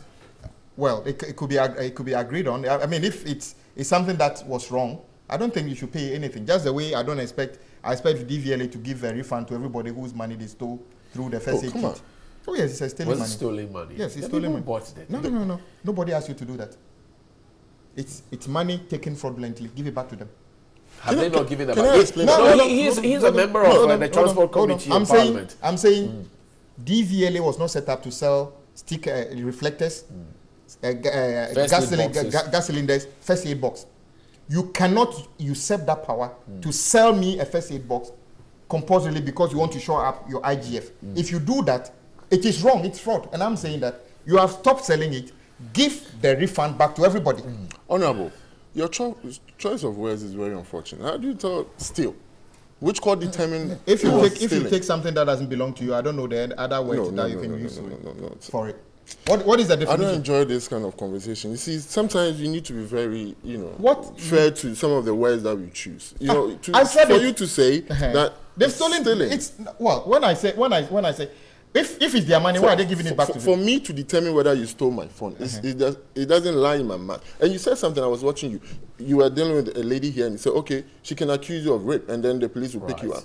That does not mean you are a rapist. So the fact that this has been done, let somebody take it to court and let it be determined that it's stealing. Then we can say it's stealing. But for you to sit here as a member of parliament to say this, if you take somebody's for me, money, were they giving something? If you cajole somebody to were they giving something?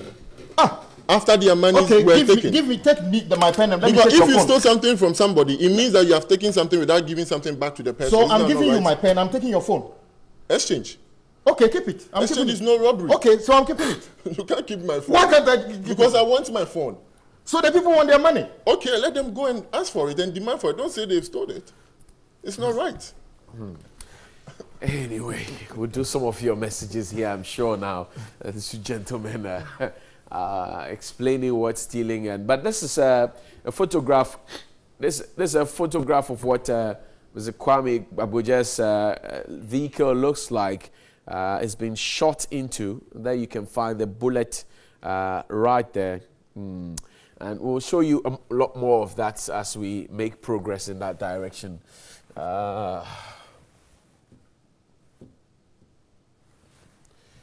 Okay, some of your messages here. And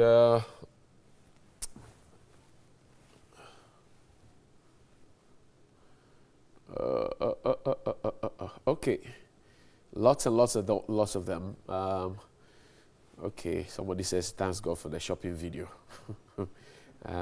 I don't think parliaments, Occupy Ghana and the Ghanaian media were existent when a 40-year-old Madame Sueba mysteriously lost her baby at the Confidential Hospital, I'm sure. Not even an aunt got punished. This is not to say that I'm in support of the birth and death registrar's action, but I'm only amazed at the magnitude of attention we're giving to it. Good morning. Our leaders serious at all? I want to ask the minister to tell me the meaning of Linda or Mabel. The English names doesn't have meanings. Dr. Baki inside Nungwazogoa. They do have meanings, I'm sure. Good morning, Johnny. I think that the NDC wishes was just nothing but mischief and not meant well for the vice president. Otherwise, the minority MP there wouldn't be ranting around the whole issue, trying so hard to find fault about the vice president. But all in all, the vice president is well, and those who are ill wished can go and bend the sea for all we care. Rahman from Ashama TV3 NewDay hashtag. Good morning to you, Johnny, and to your panelists. Please tell the NDC man to stop the unnecessary argument. He's very confused. They were saying Dr. Bamia was suffering from stroke, and now that the video is out proving he's doing perfectly well, they are now saying it's not proper. Oh my God, they are confused. Mukaila Jonas Adia inside Kerry says, what is worrying these bed and dead guys? Isn't the changing of names needed at this time? What benefit has it if you changed one's name while it won't put food on the table? These people must be sacked and a new staff recruited because there are a lot of pertinent problems that needs to be addressed. But they are only interested in changing one's destiny. But tell her that if they attempt 1,000 times, well, we'll meet them 1,000 times in court. Misplaced priorities is a canker indeed. Good morning. I remember vividly how Uncle Atta was made to jog, and now is Bawumia following same. If he is well and kicking as the video portrays, why is he out there? He should come back to post and spare us the swearing in of the speaker every now and then. We voted for work, not chilling. Aline Zini from Tamale. Frederick Kuma Ingwasa Ekropon says the law must be changed to avoid Parliament reconvening to swear in the speaker anytime both presidents are out. The constitution is defective. Some aspects of Article 60 must be amended. It's a waste of time. What is the NDC man saying? Was he in a different planet, on a different planet where Atta Mills was flown and treated outside the country? Has he forgotten of Atta Mills' red carpet where there were no competent doctors in the country to treat him at the time? It looks as if it hurts or pains the NDC seeing Dr. Bawumia in good condition. Why should we hate one another because of politics? The action shows that they are not criticizing Bawumia, but they hate him. They should remember that their hatred will not take him away from Adamba. I don't think that they hate him. Good morning, Senior Johnny. Please, 2 years, and he sits there to talk about GDP. Isaac in Tamale wants to know. Good morning, TV3. Everybody is very funny. That picture will not convince some of us. I'm not surprised at them at all. I'm only imagining if this is happening in the NDC region, what will be coming from their mouth by now? I have not forgotten Honorable Hawa Yakubu and my own daddy, Honorable Courage Kwashiga. Vice President must watch his back. Susan in Dansoman. Abbas Amogobo in Offenso says, we thank God Dr. Bawumia is not feeling well. We want him in Ghana, not his pictures from London. He should come and save us from spending taxpayers' money on frequent swearing in of the speaker.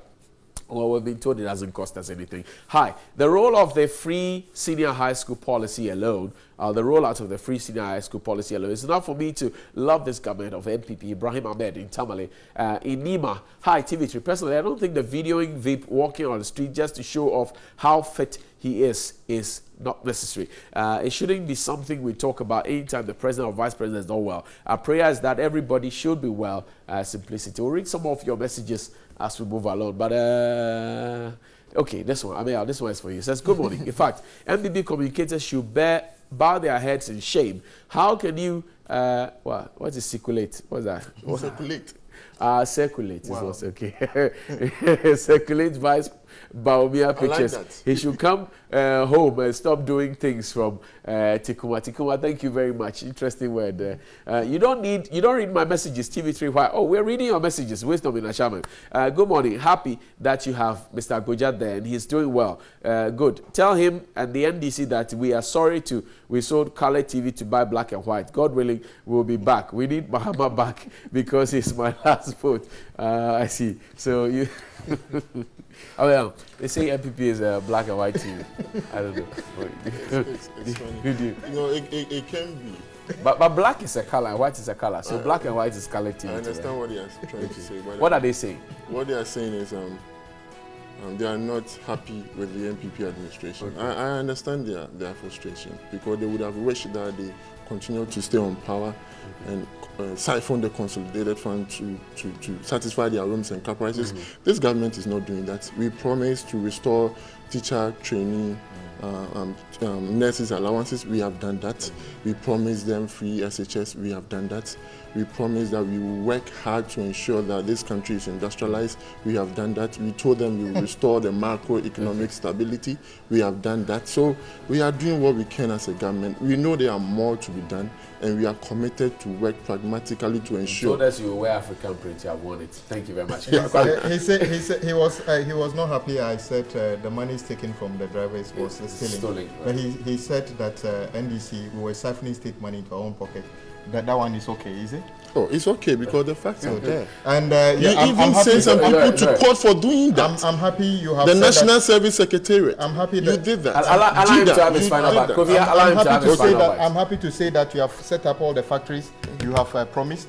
So all the youth today have a job to do. The drivers have fuel prices are down. How the transportation is down. Everybody have got a job. Everybody have got everything. So that is, you have delivered all your promises. They have done all. Yeah, they have done everything. Kwame Ameyao is a member of the Kofi Ameyao, beg your pardon, is a member of the MPP's communication team from the USA, and he's joined us this morning, as well as the Honourable Kwame Agboja, who is the member of Parliament for Adaklu in the Volta region. He speaks on behalf of the NDC. Gentlemen, I thank you very much for your time. And there they're shaking hands. Don't go fighting. They will drink coffee after this. to come out of this country. If he doesn't stop all those antics, all those unnecessary, bickering and all of that, he is never going to reach that level. Let's look at the number of boxers, a collection of boxers who are considered as some of the greats in the world. I'm going to mention a few names, and I'm going to ask you if you feel Game Boy can fit into that category. First, Muhammad Ali, there's Pernell Whitaker, there's Sugar Ray Leonard, there's Mike Tyson, there's Lennox Lewis, there's Evander Holyfield. Even in Ghana, there's DK Poison, there's Azuma Nelson, there's Ikwate, there's Joshua Clottey, and then there's Joseph Agbeko. Tell me if you feel that Game Boy fits into this bracket of boxers, even with all of the things that he has won. It doesn't really fit in there because of certain antics that he does, because of certain things that he does on the pitch. So that's on your screen again. Exactly. So you realize that we understand this is not done in boxing. It is not but done. Referee Bano watched on, and Game Boy continuously hit, the back of Salcido when he was on the canvas. Exactly. So it's not done. This, I'm sure if the IBO, whoever, the boxing authorities watch this one, I mean, if they watch a replay of this, they might revoke Game Boy's title. Even if they do not revoke it, there will be instances of when they would look at Game Boy critically now in every fight that he's going to fight, and that will go against himself as a boxer. And this was an advertisement for Ghana, because this was on Super Sport. The whole world was watching. And the thing is, the whole of Africa was watching. The thing is, there are rules to games. There are rules to games, and people believe that you need to play the game in a certain way to be considered as some of the greats in the world. I mentioned a few boxers. We have all acclaimed Roger Federer as the tennis player who's undoubtedly good and as one of the best, the greatest of all time, just because of how he plays, how the game comes so easy to him. The game, it doesn't look like the game comes easy to Game Boy because of how he fights, because of the antics, because he's not following the set rules for boxing. You don't hit the back of someone's head in a boxing bout. He did it, and I mean, that's why I started with kudos to him. I mean, I'm happy that he won as Ghanaian, and it's good for him to have been able to defeat Salcido. But the next time he needs to do it the right way. All right, so according to Yalfo Sulabi, the next time Game Boy has to do it the right way. Let's go to the Bukum Boxing Arena, where our boxing correspondent Peter Adetokar was there and was speaking to some of the boxing fans who came to watch that bout between Emmanuel the Game Boy Tego and Fernando Salcido. Here was their judgment.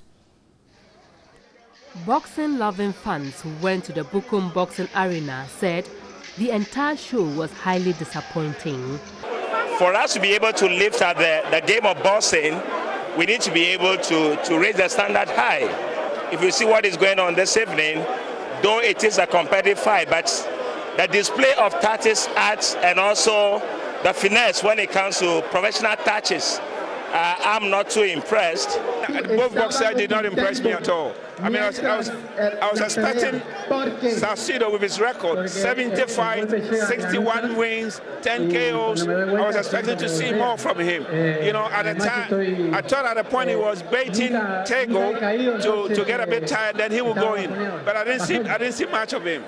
I didn't see the two boxers did not impress me at all. This is a game which you have to fight. You have to be serious on it. But it's joking, and we are not joking. This is a serious title fight, so he has to show off all his caliber, so you will know that yes, he's really in for a title fight. Today I'm not happy at all. Actually, I'm not happy at all. What went on, I don't like it. I'm not happy. I'm a Ghanaian, I don't like it. What the referee did, the referee should allow the fight to flow. Because the Ghanaian boxer is winning the fight. So he should allow the fight to flow. Definitely, he's a champion, so he's going to win the fight. Others called on the GBA to take steps to address and prevent such an abysmal show in the future.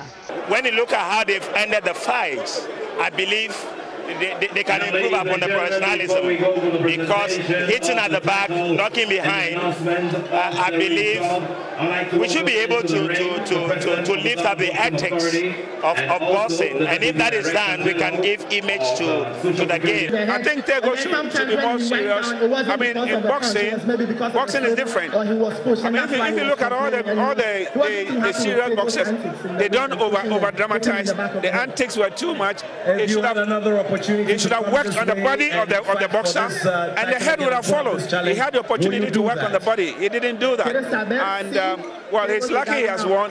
I hope that he will work harder going forward. He has to be serious in the boxing, so that everybody will know that yes, when you are in the ring, you have to be serious. I was expecting to see Tego really box and jab. No, he did very well by picking his points. At a point, he was dramatizing the whole thing, and I didn't understand why he did that. I'm a bit. I didn't also understand the technicality the referee uses.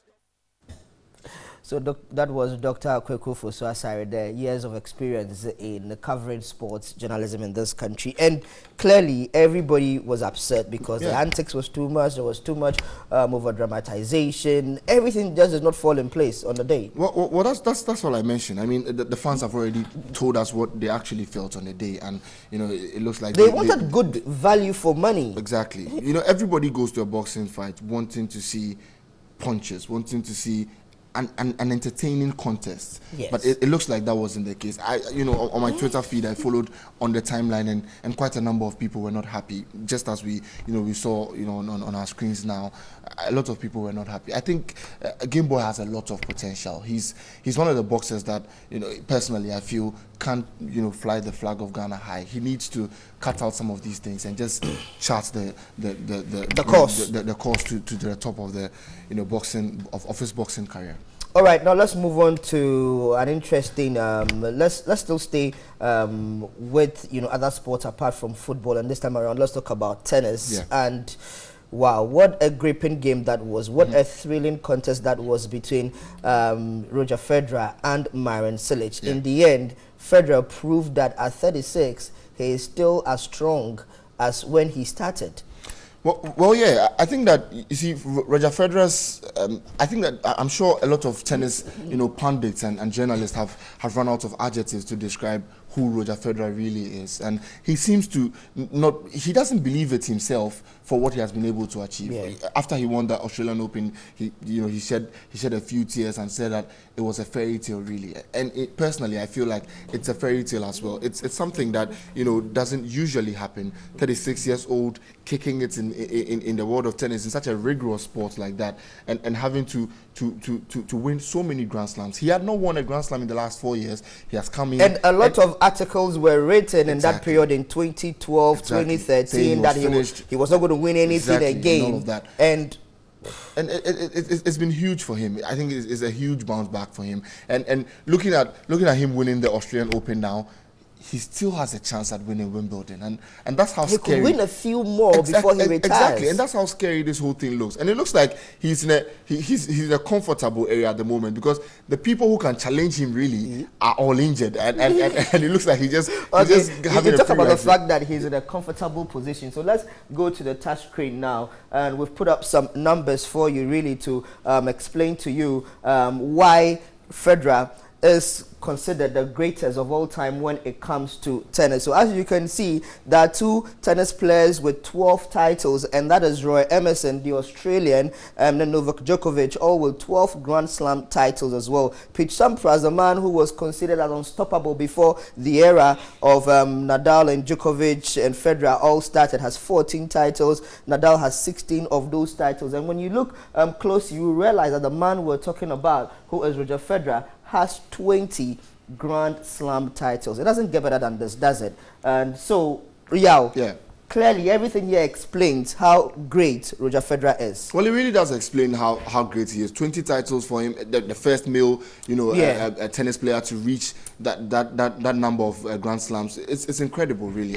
I mean, I can't I can't say too much about Roger Federer because his work speaks for him. He's undoubtedly one of the best ever to step on the courts. I mean, although he has struggled on the clay courts, he has won the French Open just once. But I think that everybody has a banana peel. Even Superman comes into contact with kryptonite and gets weak. So it's just one of those things that you can't blame Federer too much for. But I think that in the areas where he's quite comfortable, he has shown that he's very comfortable there in Wimbledon and then in the Australian Open. He has blown everybody away. But Novak Djokovic is battling with injury, Nadal the same thing and all of that.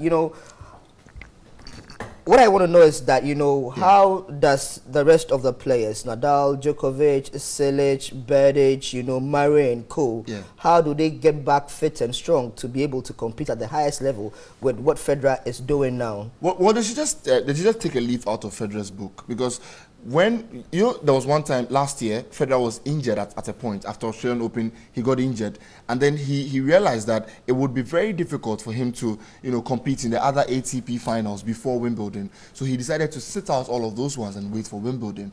And that is what I feel Novak Djokovic himself should have done. He wasn't fully fit. Then he came into the Australian Open thinking that he would have been able to make an impact, and the impact was very minimal. Rafael Nadal as well, they were all very, there were major doubts ahead of the Australian Open. Took the best decision to go have that surgery and then heal properly before coming back onto the court. So it gives you that, it gives you that rejuvenated energy to come back and participate. We realized that Serena Williams wasn't at this Australian Open because she said she wasn't at her utmost best. So if I feel like the top players know. And I think that her statement was up. She loves to play tennis, but she wants to compete at the highest level. At the highest level. And try to win more. 23 titles, she wants to win more. So to win more, and knowing that you are not at that level where you can win more, you need to sit out a bit and assess everything, check your body and all of that. Because we all know that Serena had come back from giving birth and all of that. It takes a toll on females. So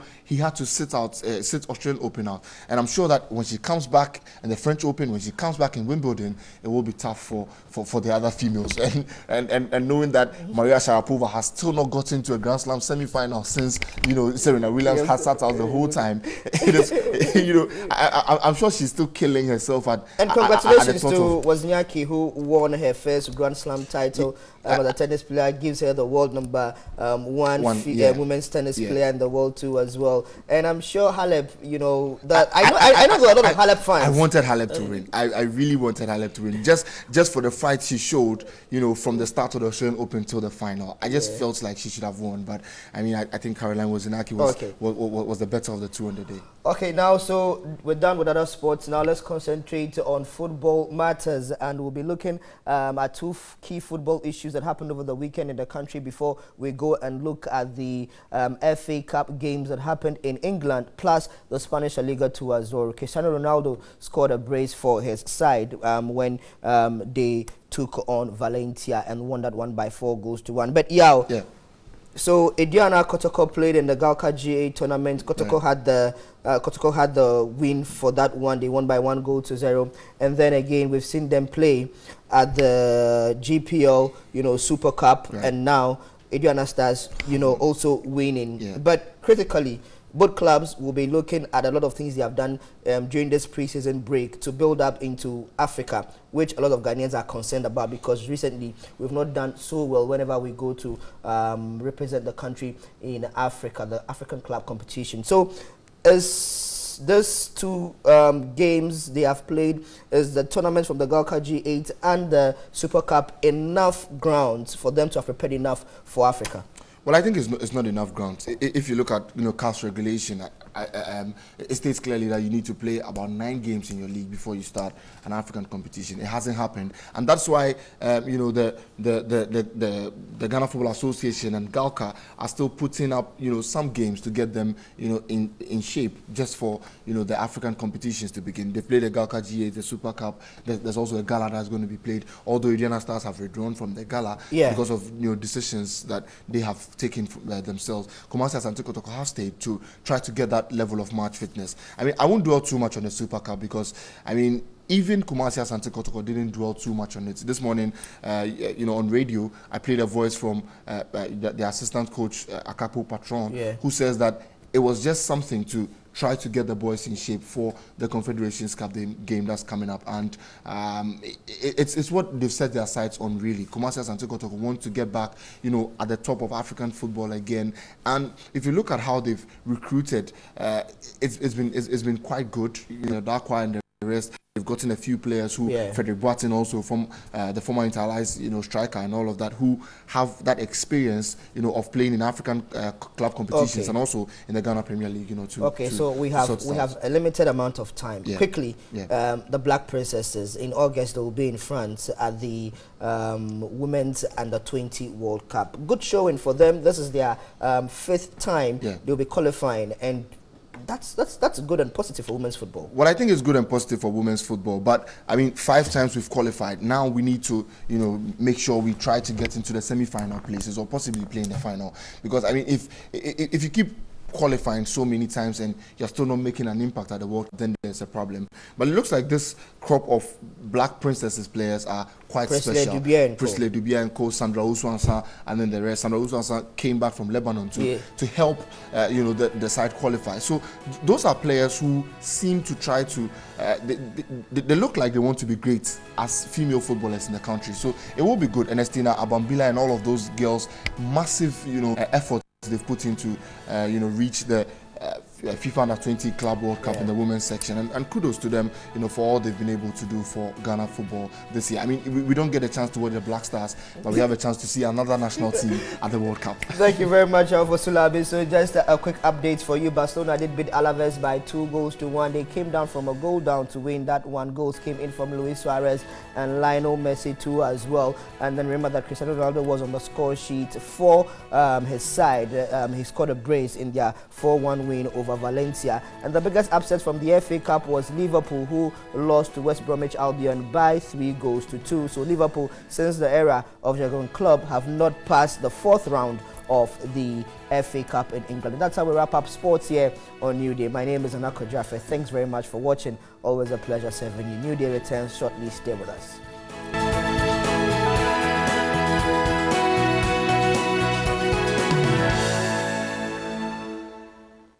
Welcome back. So, of course, almost every time we roll out the figures on how much waste we generate, but really, do you know how much we collect as well? There certainly is a gap between what we make and what we take away, and how we do it is even a problem in Ghana. But let's talk about it. Let's break it down to a very basic level where we can all appreciate and get on board. Talking to me, I have Joseph Ewadaku. He is a social entrepreneur. Chineyenwa Okoro Onu. She's a founder at NewDay Expressions. Good morning, gentlemen. Good morning. So guys, let's delve right into it because we're talking about waste management. You are making money out of trash. What is that exactly for you, Chinua?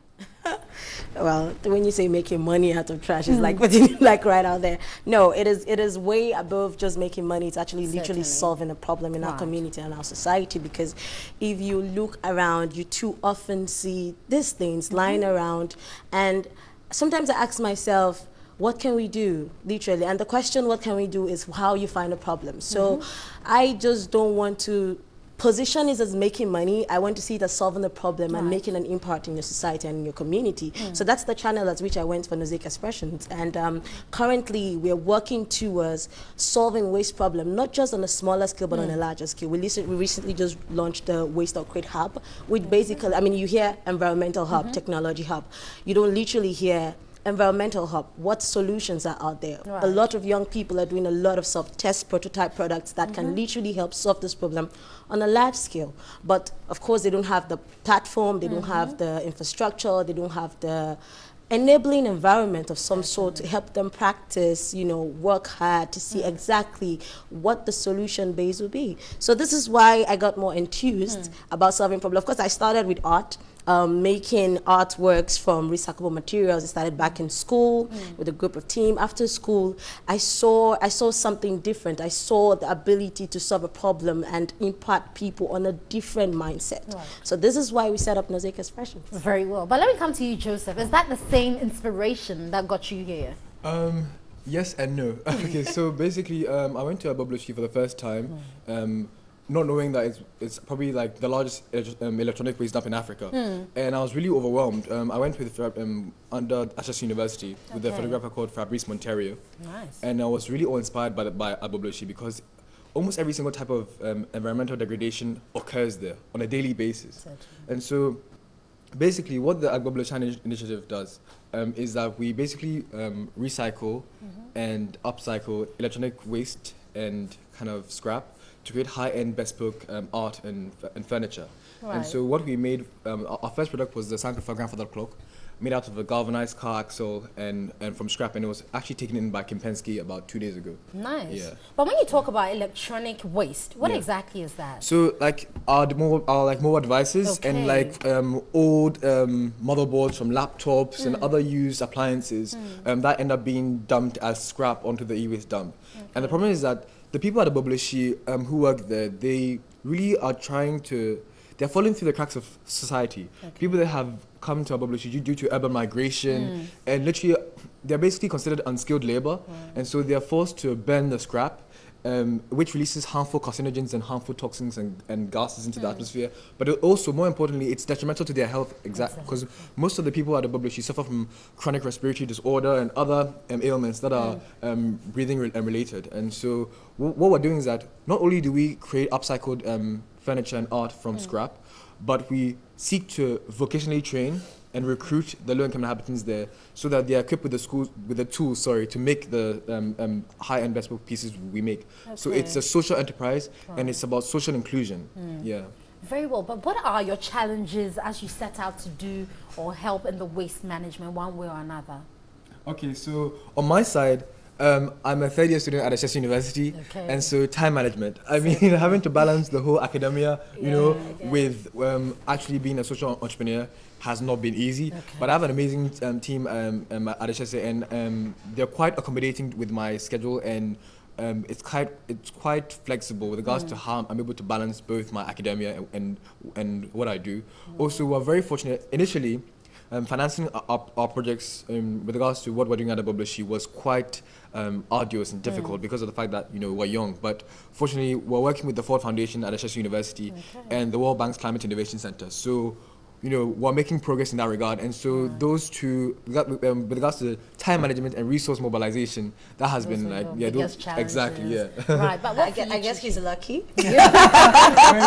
I'm sure he's very fortunate to have for us. And the honest thing is, one for us is we're looking at high storage. We don't have a storage facility because if we are going to be collecting all of this waste to repurpose, then we need a storage facility to be able to store them. Secondly is manpower.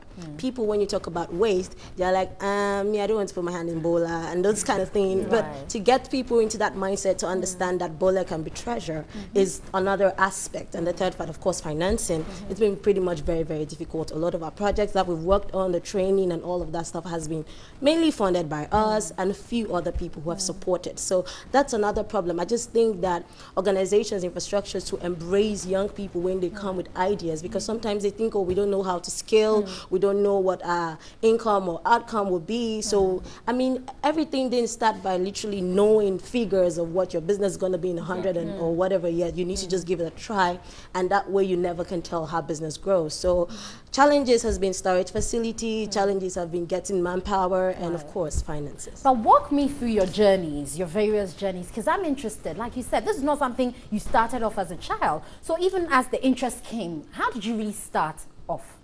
For me, I was in school, Radford University, and I joined this organization called Enactus. And every year or every sixth time, we have to come up with innovative projects to solve environmental issues, to solve any issue at all, not just environmental issues. And this particular project came, and after you do this project and then the time passes, you go for the competition, you win or you lose, and I keep asking myself, it's still a problem. It needs to go past the stage of it being just for what you want to get at the particular time. So I got out of school. I mean, I was working, I'm out of school.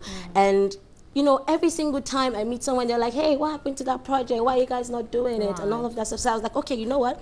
I'm going to take next step into this. I want to do this full time. So I got off my job, registered it, and I started working. I wanted to do this for a long run because I saw the sustainability in it. Not a lot of people would. And of course, I worked with that project with about 25 young people. So any other person would have picked it up. But I thought that, okay, you know what, I really need to do this. And I continued doing it. And, you know, in 2014, I was nominated for the Azisha Prize Fellow. And this has been one project that has taken me global.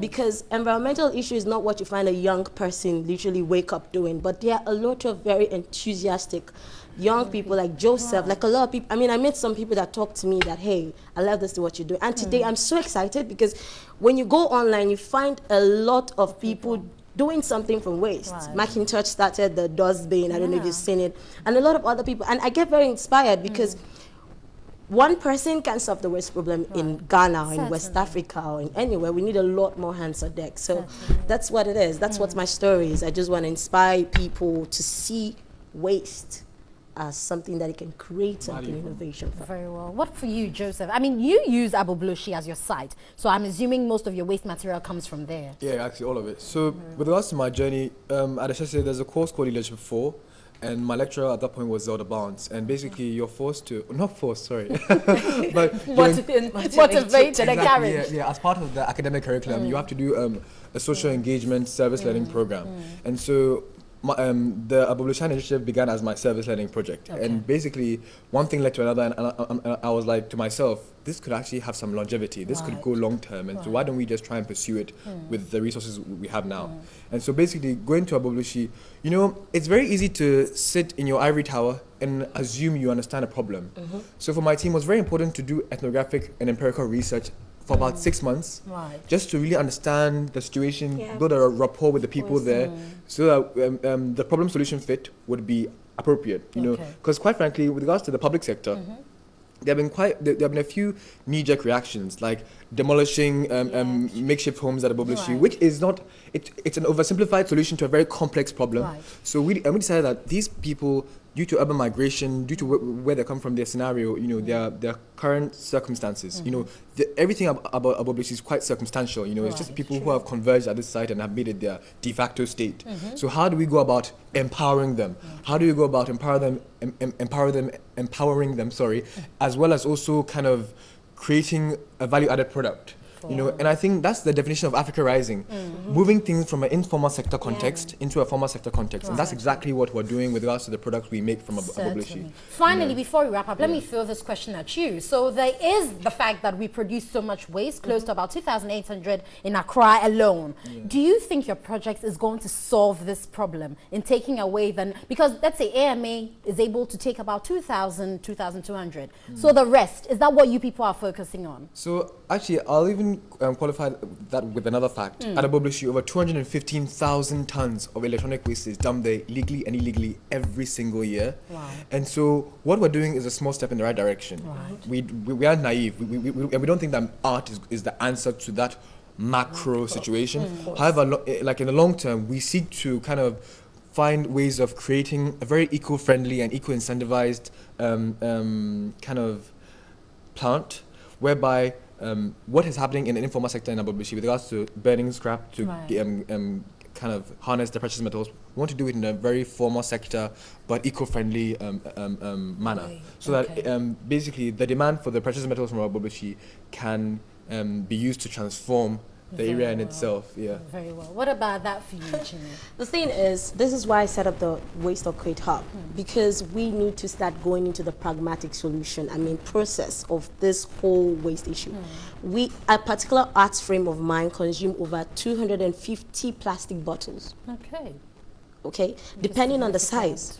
So imagine if a lot more things are produced from this waste. I'm not just concentrating on plastic. I'm talking about paper, cans, steel, a lot number of them. There are a lot of other innovative things that can be created from it that we still haven't even figured yet. So if for the space of 2 months, I could literally repurpose over 800 plastic bottles, imagine what you'd be able to do for a longer haul. So this is why the hub is created. We're taking it not just to students, we're taking it to corporate organizations. Corporate organizations need to find out what they want to do with the waste newspaper in their office instead of just, you know, putting it out there. How innovative can people think? So the Waste to Create Hub, the Waste to Create Corporate Program, the Africa Recycle Symposium basically is going to be happening in Accra. We're starting a breakfast meeting conversations with stakeholders from people in Nigeria, Ghana, Rwanda, Uganda, South Africa. So we're just taking the conversation across Africa because it's not just a waste problem. Tell you what, it's not a Ghana problem. It is a global problem. It is a global problem. So we need to, you know, take it right as on the head. Certainly, guys, we have been talking about waste management and what 2 young people have been doing to change the status quo. I have been speaking to Joseph Ewada, who is a social entrepreneur, and Chineyonwa Okoro Onu. She's a founder of Mosaic Expressions. Guys, thank you so much. We have more here on you for New Day. Stay with us.